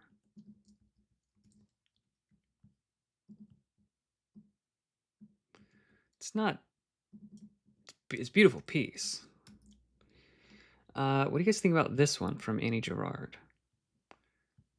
Like, it sort of has like, it could be wind or it could be radiant spells.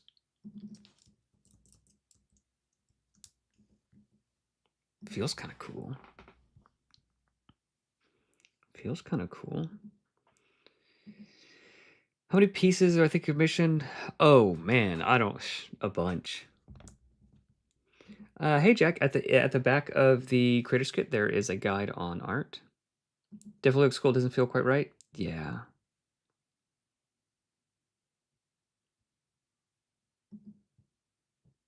Yeah, I'll make sure I'll sort through all of that later.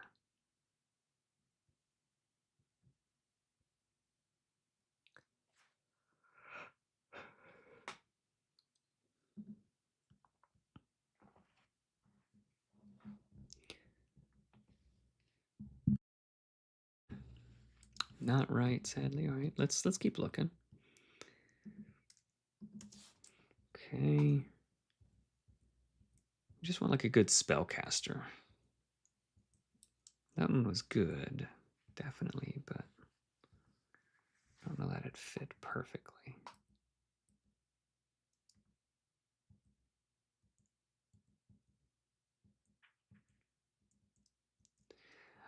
Here's a cool character piece, but it's portrait, not landscape. There's no background, so I don't know that this would work.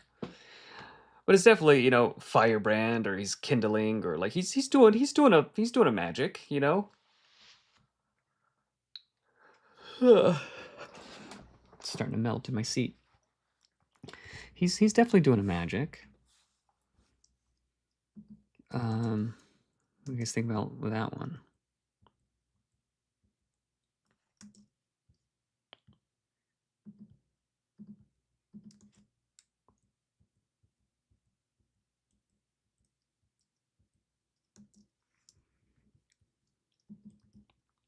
He's doing a magic. Needs background. I can add a background to a thing. That's half my job. Tweaking art and adding a background and stuff. Oh, I need to get back to this person. Yeah, I don't think I have anything that would suit it perfectly. Okay, we'll leave this one for now. We'll leave this one for now. In fact, I'm gonna do a magic. My gift to you. Happy Thursday. You can definitely use it. Okay, so we will we'll come back to this. Always do it backwards. We'll come back to this, but for now, stop. For now, I think it's good enough. It's good enough. Okay. Optional variant rules, guys. And I think there's a couple of rules here that I just am going to eliminate because they ended up being not great. Optional variables. If your play group likes to add a little extra tactical nuggets, your GM can allow you to try out some of these additional variant rules.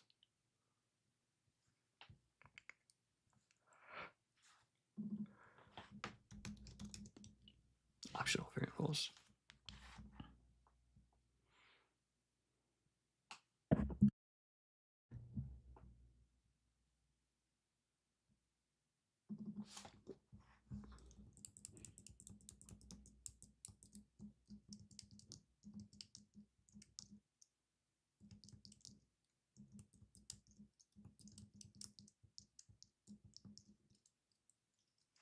Let's try out a rule for one session before committing to it. Okay.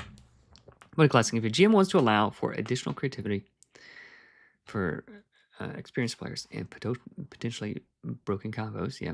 When heroes level up, they may choose any class.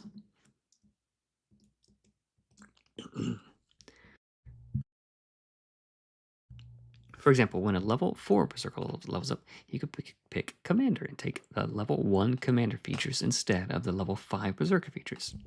He'd have he would have 4 D12 hit dice and a single D10 hit die. Now let me go up earlier in the rules. Let's see, our hit dice, it is capitalized.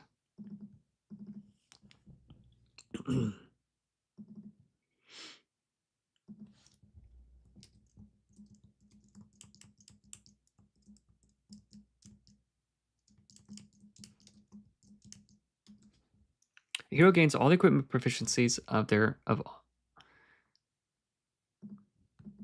hero gains the equipment proficiencies of all their classes, but should use the advantage disadvantage saves of whichever class has the highest level.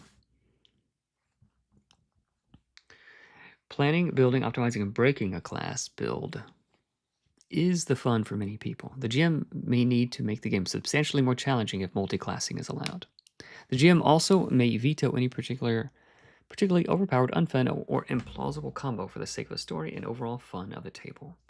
If this happens, well done. Your hero was too powerful for reality. I think that's good. I think that works.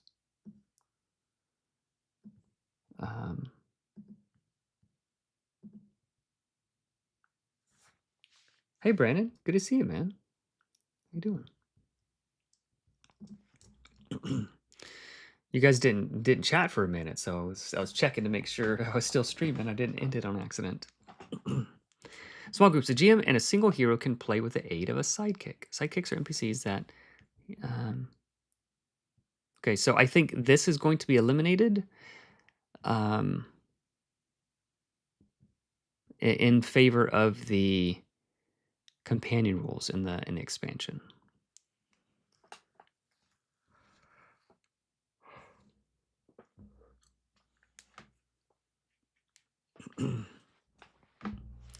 Sidekicks get 2 actions, always 1 level below the hero character. If the main hero dies, the sidekick can be upgraded at 1 level and hire his own sidekick to keep the adventure going.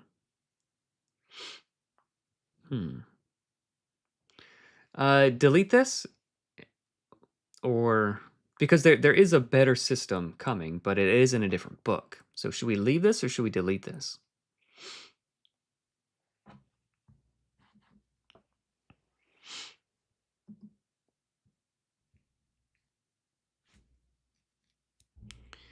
I think this one just doesn't actually work, so I will delete that one about large groups. Leave it. Okay.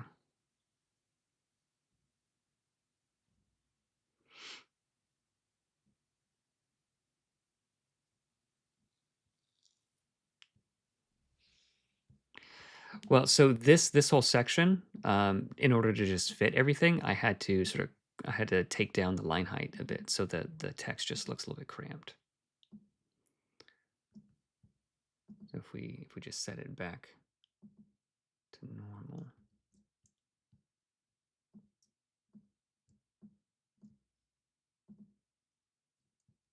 No, it should be 11.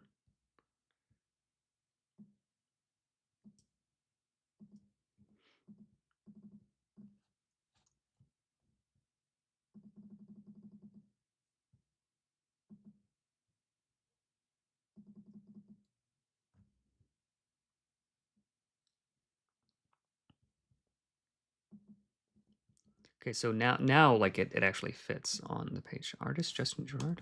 There's no art on that page. Okay, fast resting. For a much more heroic and fast-paced story, safe rest can heal all wounds.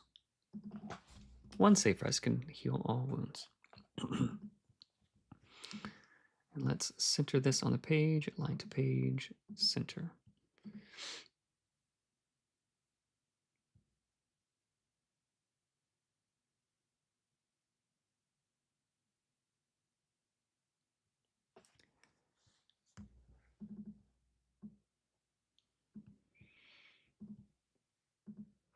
Critical healing, treat healing just like an attack roll.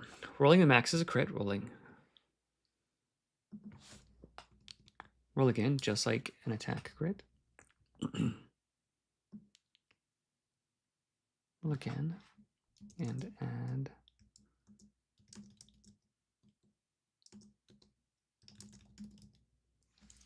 Rolling 1 is a failure to heal. No, this variant is fun for the right group that enjoys big dramatic swing moments. Consider incrementing the die size by 1 step if you use this variant.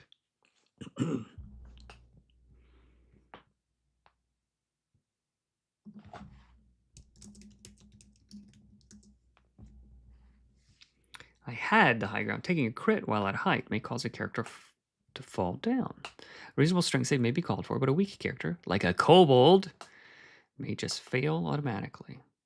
Thrown potions, treat potions like range attacks. Range 8. I would probably say range 6.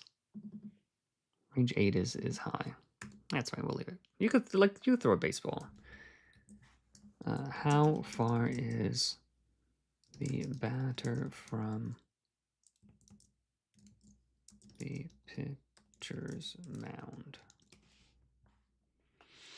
60 feet. Oh wow. Okay. Yeah. So 8 range of 8 is fine. Treat potion like range attacks. Range 8. The potion misses on a 1. Otherwise, it heals for half as much, since some splashes away and is wasted.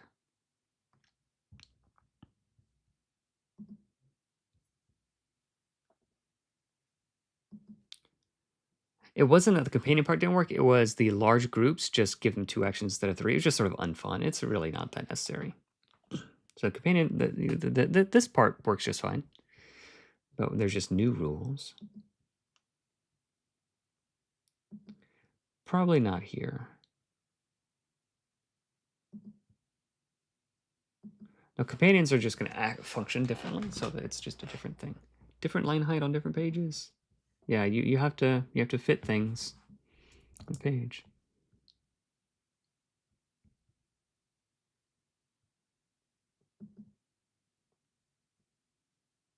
I don't know if a pitcher can hit like this strike zone from 80 feet, then someone could surely do that from 40 feet. Is it far? Yeah, but like, could I hit my son with a Nerf ball if I was trying pretty reliably 75% of the time? Yeah. If I was a hero, could I do it? Oh, definitely. So range 8 actually feels correct. Yeah, just if you could just listen to it. Sucker Punch, character standing up from prone gives adjacent enemies a chance to take opportunity attacks, heroes and monsters alike. Like it, whenever a hero drops to 0 hit points, they can attempt to play dead by falling prone. Make an influence check or other skill check as the situation advances. Whenever a hero does something memorable, roleplays a great moment, makes everyone laugh, miss an attack multiple times in a row, or otherwise engages in desired behavior, the GM can grant inspiration, the ability to reroll any single die. Inspiration expires after a safe rest. Retreat. The world is dangerous, and some fights may be unwinnable. Any hero may call for a retreat on their turn if the party agrees, unless there is a good reason, story-wise, that a party can't escape. They're trapped in nets and completely surrounded by a band of nasty kobolds. The GM allows them to flee. Each hero describes their escape, casting a spell, using equipment, or making a skill check. Consequences may follow, such as taking damage, suffering a wound, or failing a quest. If the escape is particularly clever, the GM may allow the party to escape without additional consequence. After all, the shame of retreating is often punishment enough. Yes, that's true. Some people won't have the expansion book is the thing though. So like if we were to redo everything and have companion rules in here and like in 10 years it's all one book, great one big book with one column, then yeah, we wouldn't want it. But a number of people will only have the core rules. Like just like a lot of people only have the player's handbook, they didn't buy Xanathar's Guide, Players can swap key or secondary stats for a class if it makes sense. Dex and Will? Oh yeah, instead of Dex and Int, yeah. Complex characters, GM may allow heroes to pick 2 backgrounds and or ancestry bonuses. Custom weapon dice. For larger weapon die size, you could try using dice of a different size, as long as they add up. Dice of different sizes. There we go. As long as they add up to the same initial die. For example, a 1d10 glaive could be 1d4 plus 1d6 or 1d6 plus 1d4, using the first die as the primary die. That makes sense. Yep, that's okay. That's okay. Okay, cool. Measuring spaces. Edward, wasn't there, or anybody, wasn't there like some comments on how something here was wrong? Somebody had some ideas that something here was wrong. Generally, speed is preferred.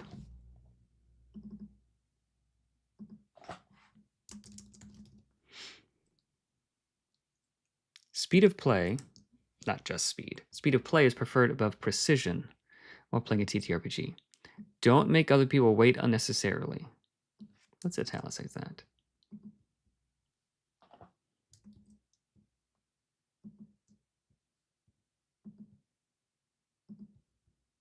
Close enough is good enough. However, if your table prefers precise rulings rather than fast but good enough ones, use the options below as reference. Diagonal space. Treating diagonal spaces as adjacent is the default assumption, as it tends to be easier and faster, though it can cause some spatial weirdness that some may not prefer. Instead, you can treat diagonals as not adjacent at all, or count every other diagonal as adjacent. Fiddly, but a good balance. Trying to check, okay. It's up to your table, but whatever the heroes do, moving or attacking diagonally, monsters can do as well. Okay, 1, 2, 3, that is correct. 1, 2, 3, 4, 5, 6, that's correct. 1, 2, 3, 4. Yeah, so diagonal adjacent, not adjacent. Diagonal adjacent. Yeah, so you could do that.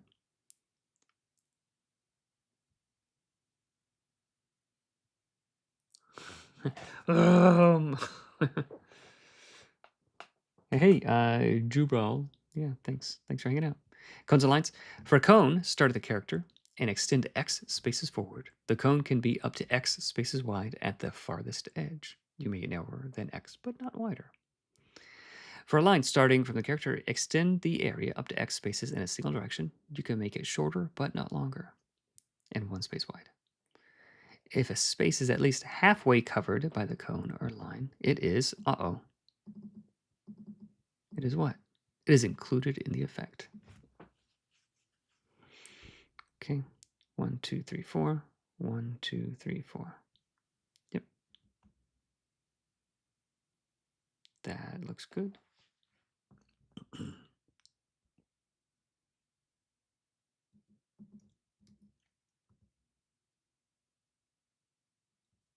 Okay.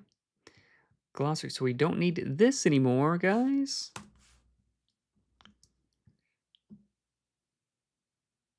We might want to include like the free resources online and stuff. Ooh, I have to update the nimblerpg.com/new page.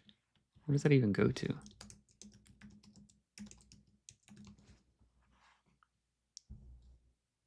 Oof. Yeah, I gotta update this page. look at the Earth School art. Oh yeah, there's Kid Nimble. Yeah. Right. Gotta make a note of that to update that page. Okay, so Edward or whoever is helping, if we could get a list of more glossary words to add, that would be cool. I would love to have more terms to add for the glossary.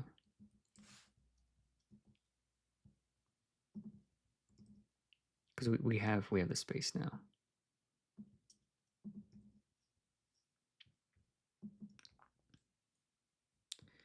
Now, what about AOE? I don't remember anything about that. Is it replaced by the reach part? AOE has rules. Oh, is AOE here? Okay, yeah, we can add AOE here. ABLMNO, AOE.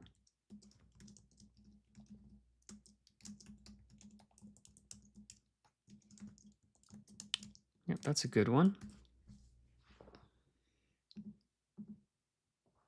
All right, cool. Yeah, awesome.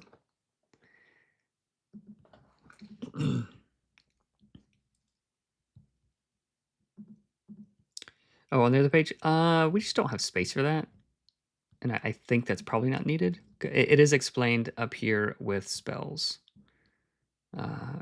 multi-target area of effect. Probably should not be here because there are some AOE attacks and things, but I don't know if we have space for it elsewhere. But we'll put AOE here, just so it could be a thing.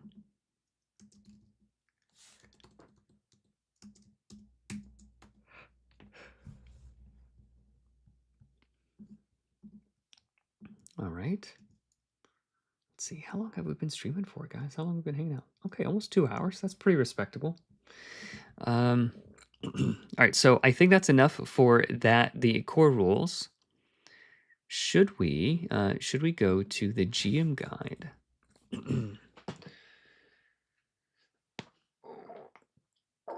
We can go to the GM guide, or we can start working on the new classes, or updating the last 4 classes. If it can't be in combat section like I'd want, having it in glossary is a good alternative.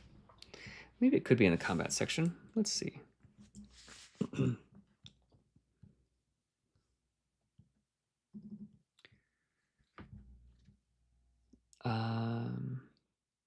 Point and die. So skills, core rules, size, advantage, grappling, combat, starting combat,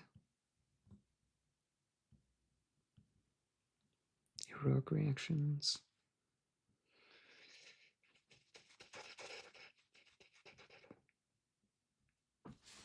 I don't know. Are there martial AoEs, or is it just like? Let me see. There's whirlwind. Attack all targets within your melee weapon's reach.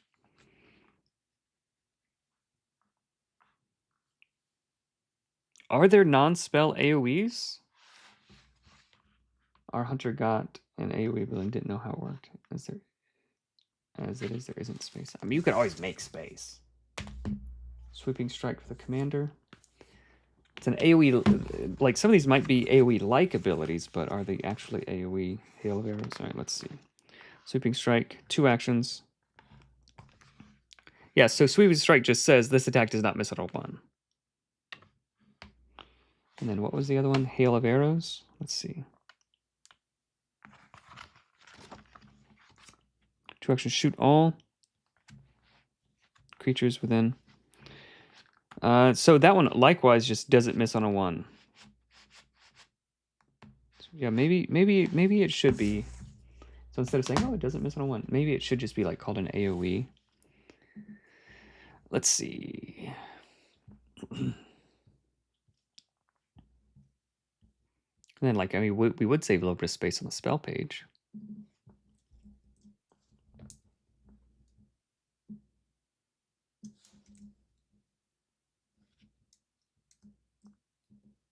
Okay, and I'll grab that icon in just a second, you guys. So where could we put this?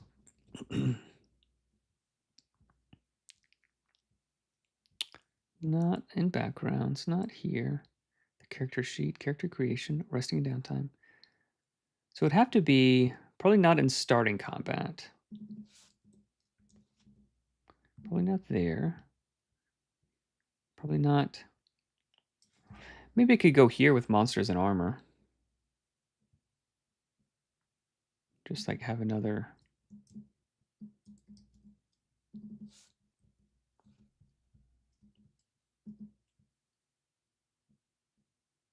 Free actions. Maybe we can replace free actions. Let's see.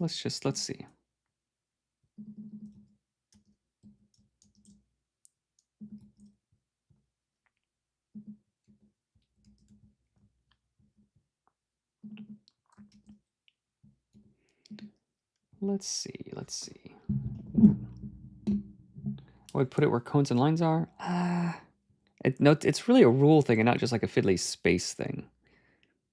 It is a fairly important rules thing. Copy, cut. So let's see if we could put it here without making it feel too crowded. Because I think we can.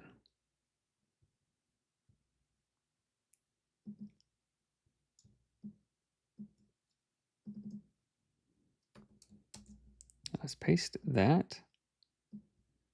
We'll change it to black. Free actions. Let's cut this.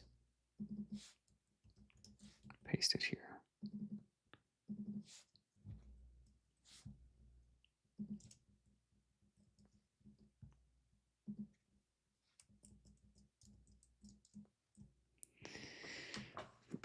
Bold.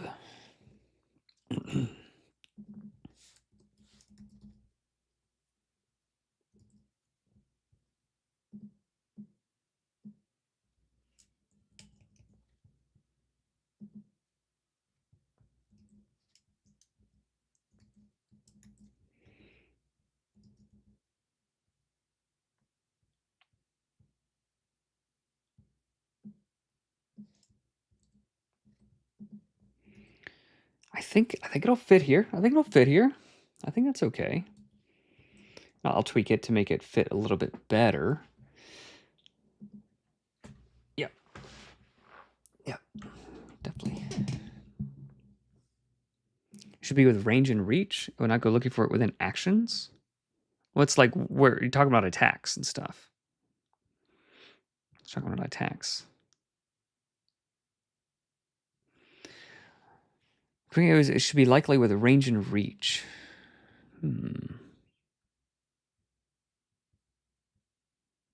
Where it's talking about range and reach, it's talking about equipment.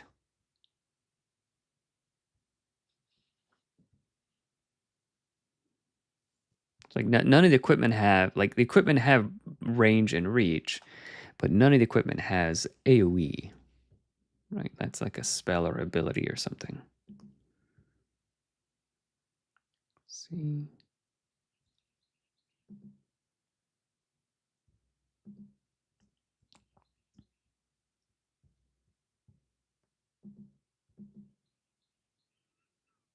Why can I select this? What?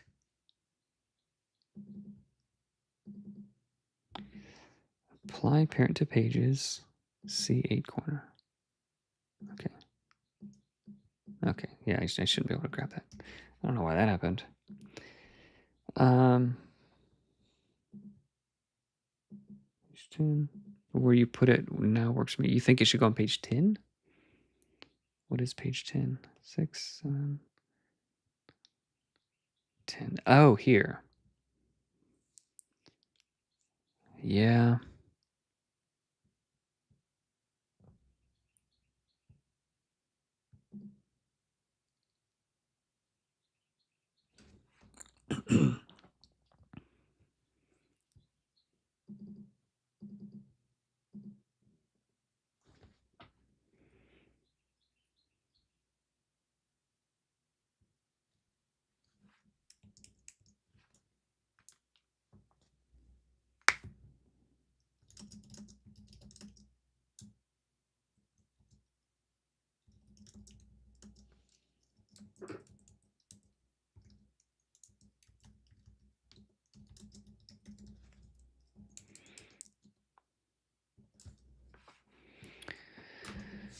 I think that's more clear.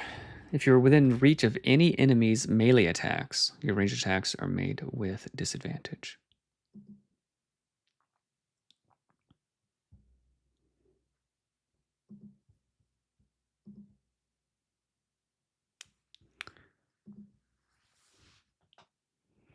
I can move abstracted distances to, yeah, that's not a bad idea. Move that to the optional rules. Yeah. Yeah, because like if you're attacking something that has like pole arm or something, like, and they're poking you with their pole arm, that would be tough. Yeah, I think the area attack, area of effect things should go right here. I think you guys are right. Maybe we can squeeze this into the optional rules. Excuse me.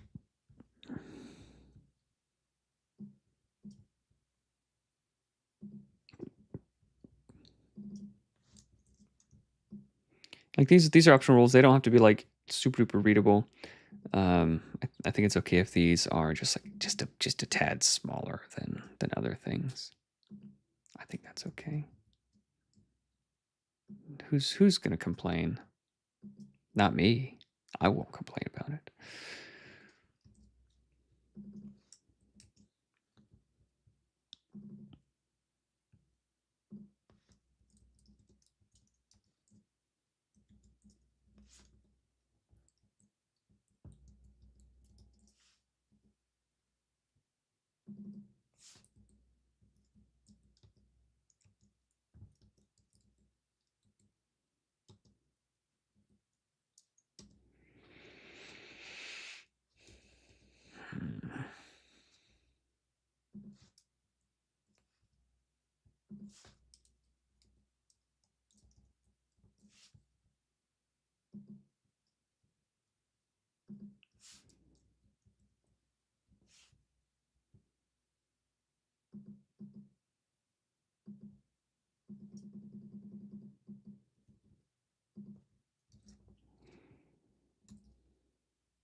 Microfiche.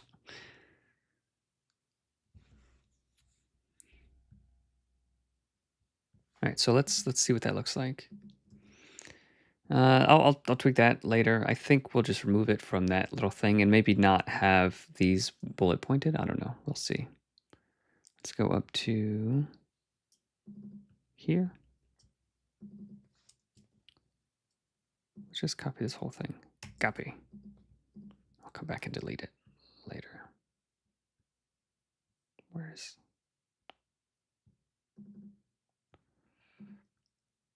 paste? Okay. That's not what we wanted to do. Let's copy the text. Copy that. Paste it here. There we go. Why does it do that?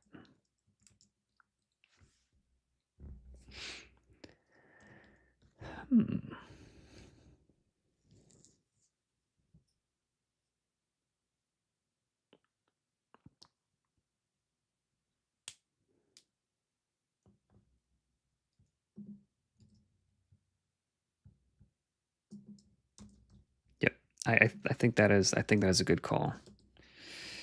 I think that's a good call. You guys are true.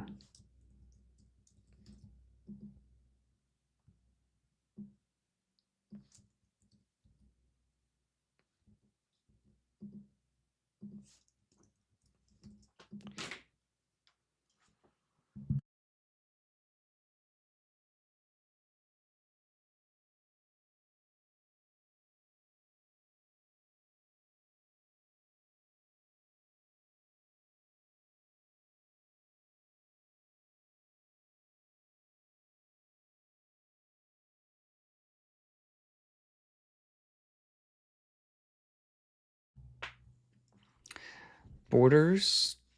Oh, okay, yeah, maybe we could do that. Okay.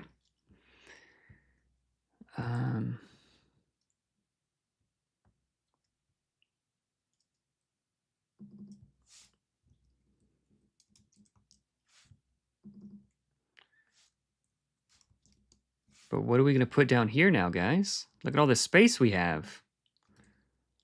Speed and range.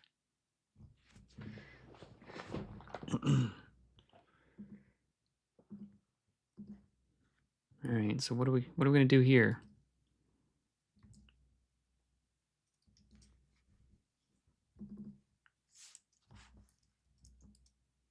Maybe we can expand this a little bit quick for quicker game.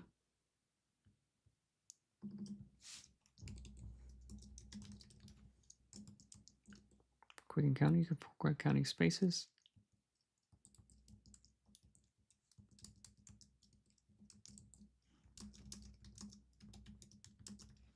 Just eyeball it. Yeah,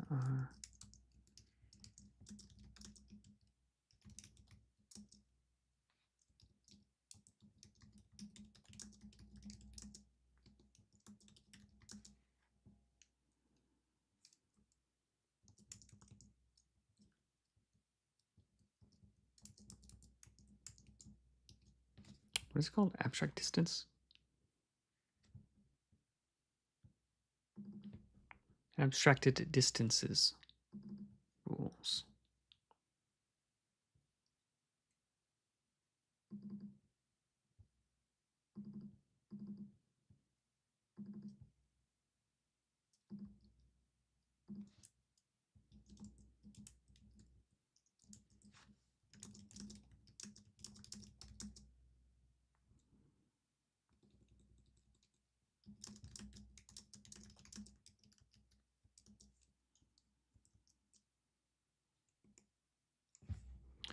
And then I can edit. Where's the thing where I can like insert a type, insert like a cross-reference, hyperlinks cross-reference, insert cross-reference.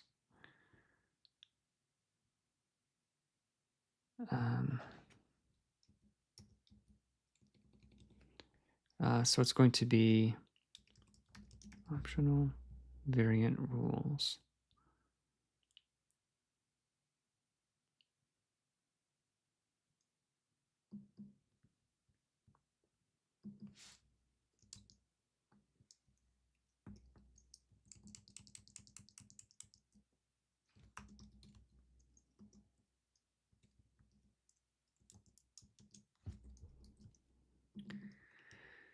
All right, let's see how we like that.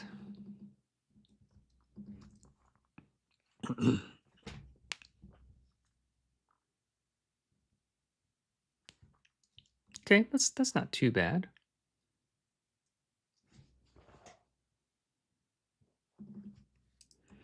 We can make this its own paragraph. We're just trying to fill in the space just a little bit. Add a little bit of space beneath here. Add a little bit of space beneath there. There we go. We're within tolerances. Yep. Yep. There are also alternate rules for. There are also alternate. Oh yeah. Rules for abstract distances you can try out at the end of this book. Yeah, thank you. That's much better worded. Yes. Thank you. In Devo in you. Yeah, that is certainly a better thing. Multi-target area of effect rules. So let's add it to the thing.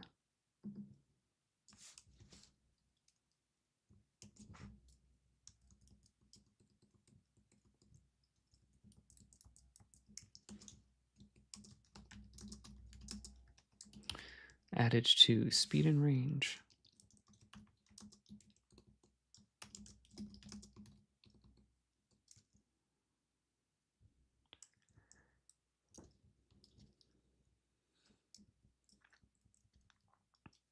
All right. Whoa, what's going on here? Better get back. Silly bozos. What in the world?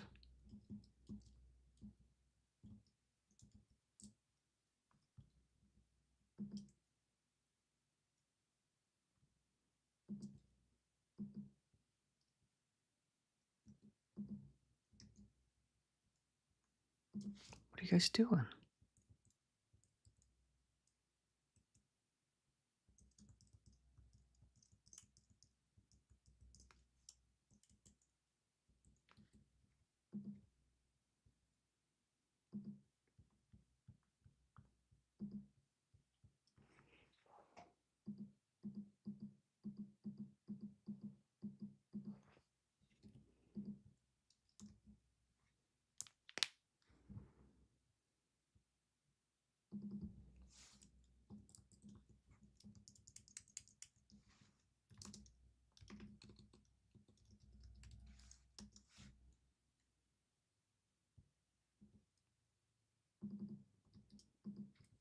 What's going on? Why did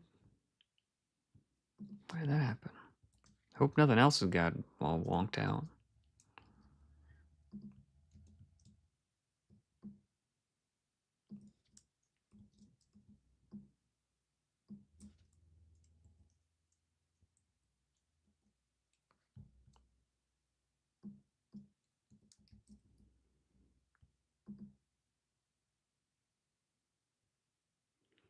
Oh, I think it's because I updated that file.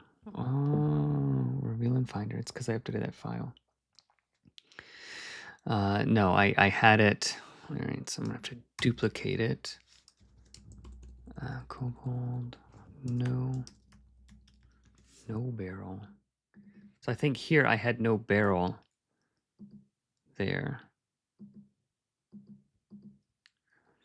I think that is what it was. Yep.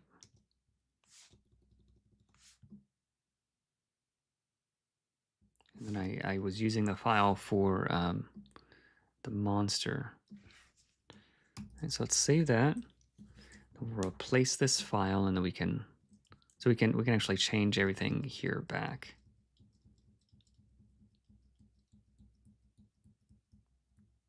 So yeah, sorry for accusing you, you three little doofers. Okay, so we'll just grab this. We'll take the file. Bloop. There we go. See how it works? Yeah, that's all it was. We got there. So I shouldn't have jumped the gun and accused these handsome little kobolds. I misspelled rules. Ah, doesn't sound like me at all. I really misspelled rules. Thank you for catching that. Alt distances. Fools. Yep. Let's see.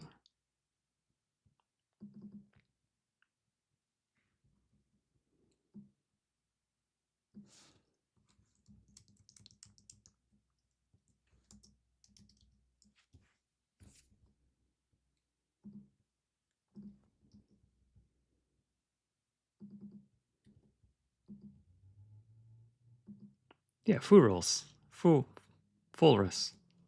That's rules, but faster. It's like fast rules. Okay, I'm happy. I'm happy with that. Just go through, make sure nothing else got all wonky. I don't think it did. Making a hero. Just giving everything a quick sanity check.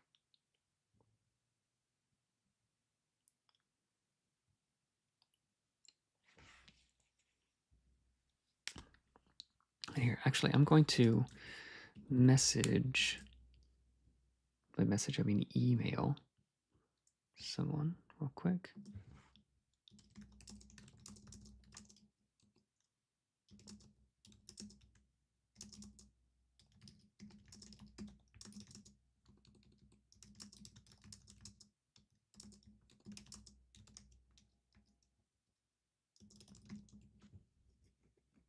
Okay, so what I'm doing,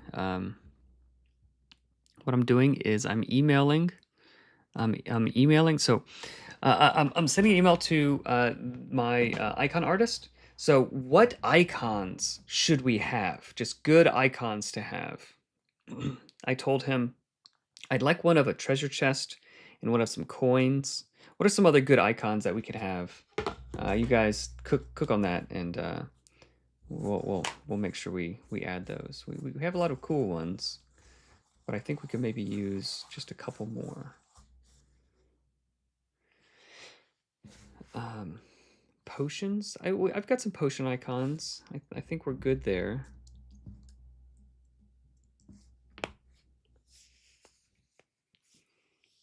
Evil bun bun icon. Don't be silly. Don't be silly. Ooh, every condition. Should we do one of every condition? They would have to be like small and simple if they're gonna fit into. I don't know if we need one of every condition. I don't know if we need one of every condition. Yeah, what icons should we use? Stab sling a dragon. That seems like it all. Okay. Magnifying glass. Let me see. I might have a magnifying glass one already. Condition icons, that would be handy. Oh yeah, condition icons for like a VTT kind of thing.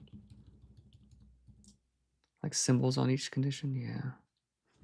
Conditions that's harder to describe, maybe? Muted? I'm not muted. Get out of here. Some good simple arrows. Conditions would be great for VTTs. All right, so yeah, let's grab the conditions. All right, fine.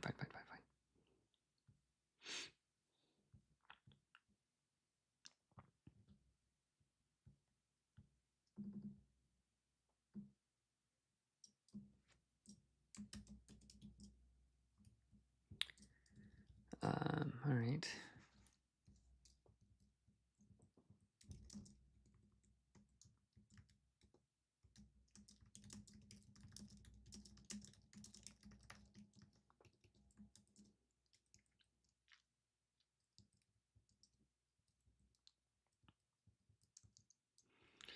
All right, you guys keep cooking. I'm adding.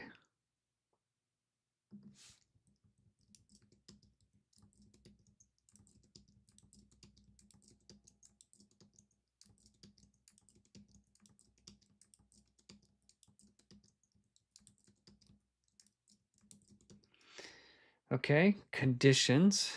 What else did we have? Oh, you guys are. Oh, you were muted. Magnifying glass. Do we want a magnifying? Yeah, maybe a magnifying glass.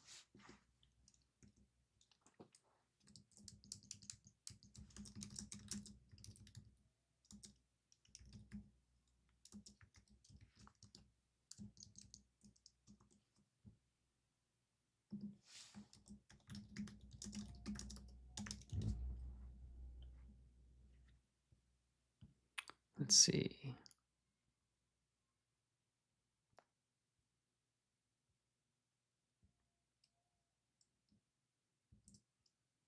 Treasure chest.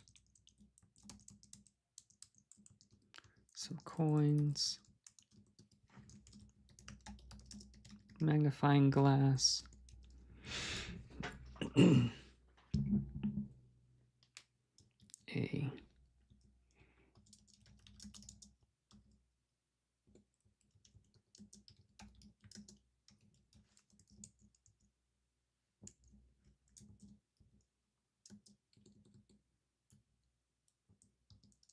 Maybe some polyhedral dice.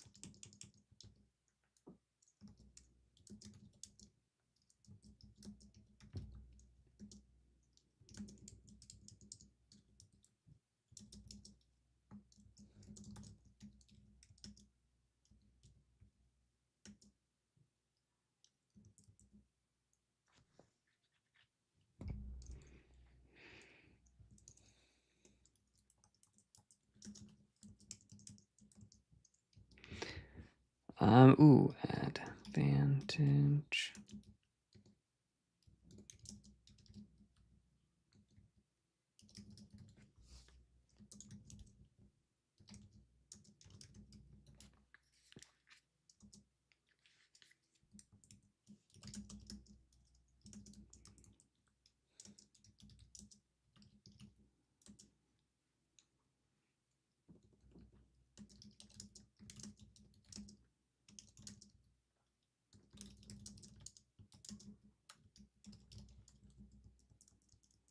So how would you describe advantages? I don't think this artist plays RPGs. So how would you describe trap? Ooh, a trap symbol. Yeah.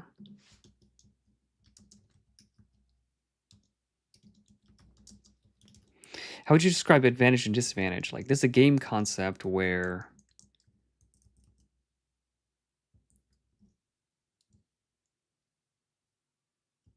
you roll.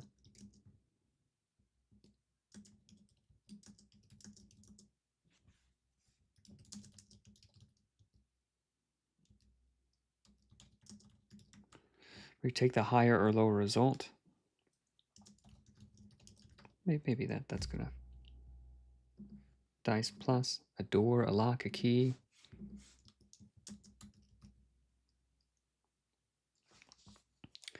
Some sort of fortune and misfortune.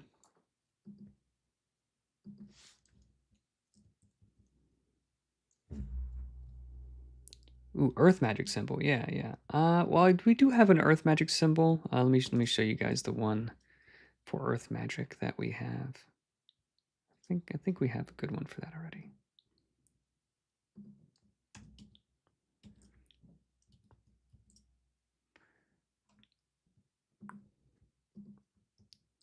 So this is the earth magic symbol here. A big rock. Let's see. Do we have like a door and a lock and a key?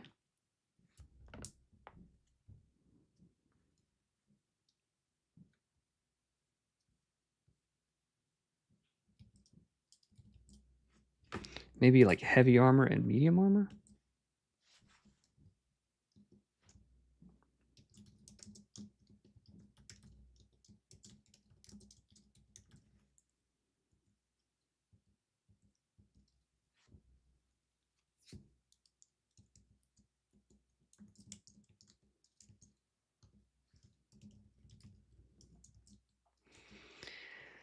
Let's see, a general magic symbol.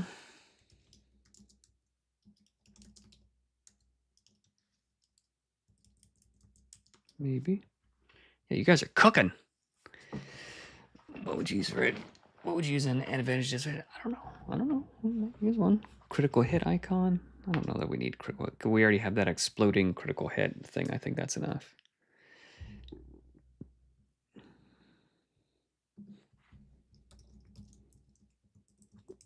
I don't want to give too many things to do.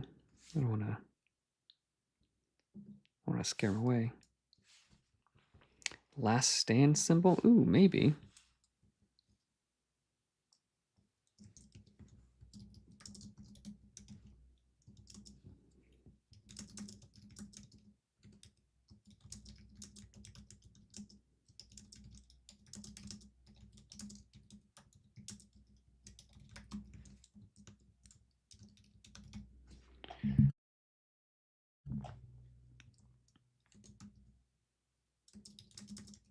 Bloodied.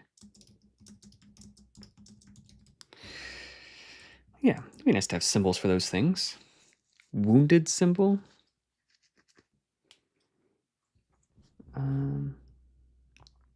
Different proficiency types. Yeah. No, icons. You like we could crank out icons like pretty quickly. Symbol for safe rest. Maybe.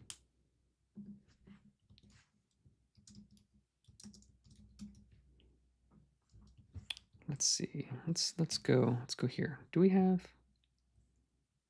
resting? Field rest. I don't know if we need a symbol for that. We sort of have like a thing. I don't know. I don't know if we need that. Different types. I think we have that. Baldur's Gate 3, advantage just big die with an arrow up and a small feint with an arrow down and vice versa. Small feint?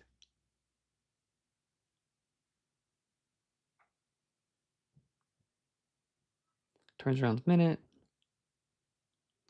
Icons with a new book. Bastion's Guns.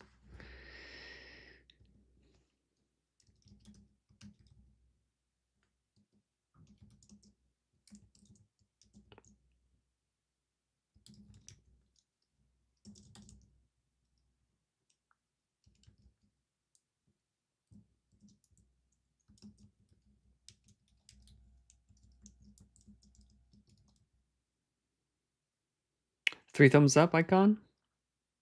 Yeah.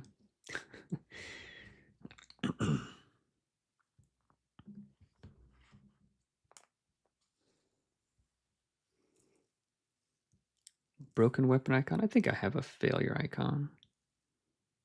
Monster groups. Ooh, yeah, one for different monster groups. Yeah. Yeah.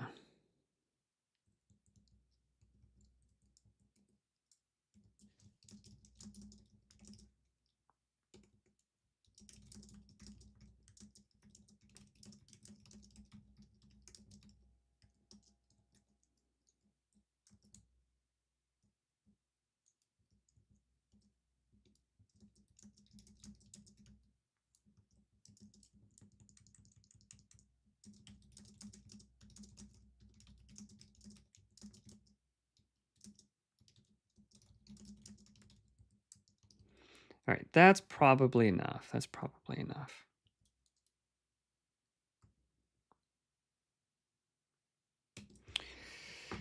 Email sent. I don't know. I find that kind of symbol to be could be confusing. I don't know. I'm not okay. I don't know. I don't want to have symbols just for symbols.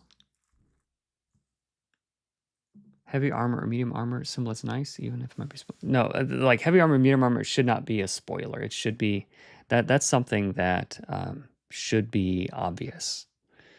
So that's something that you want to have spoiled. Do we have a stabs icon? Yeah, we do. I have a shirt that I wear sometimes that has a little stabs icon on it. All right, Blue. Hey, thanks for hanging out, man. All right, guys. I think we're gonna call it there. I'll keep cooking away on things in the background and probably do another stream tomorrow. So I'll just I'm working anyway. I might as well also show you guys what I'm working on. So I'm gonna eat some breakfast. I find that to be confusing, honestly. I'm playing another game that has that. I always have to think about which is which. What do you mean, Edward? Which is which? Yeah. I'm planning on having one like sort of how the goblins have. I said I was done. I'm never done. Like I really like how the kobolds and the goblins have like different icons for their monster group. Like kobolds, like I feel like, where is it? I feel like that is a perfect icon for kobolds. And like this one is like a pretty good one for goblins. But like bandits is okay, and snake. So like the others are like not that great. But yes, so environment or biome or whatever. Yes, so I'm planning on having that. I just have to get that list together. The idea of having action symbol is that you avoid to have one action everywhere. The PF2 style icons, they hinder more than they help me personally. Yeah, I think so. Okay. Yep. All right. Thanks for hanging out, guys. I appreciate it.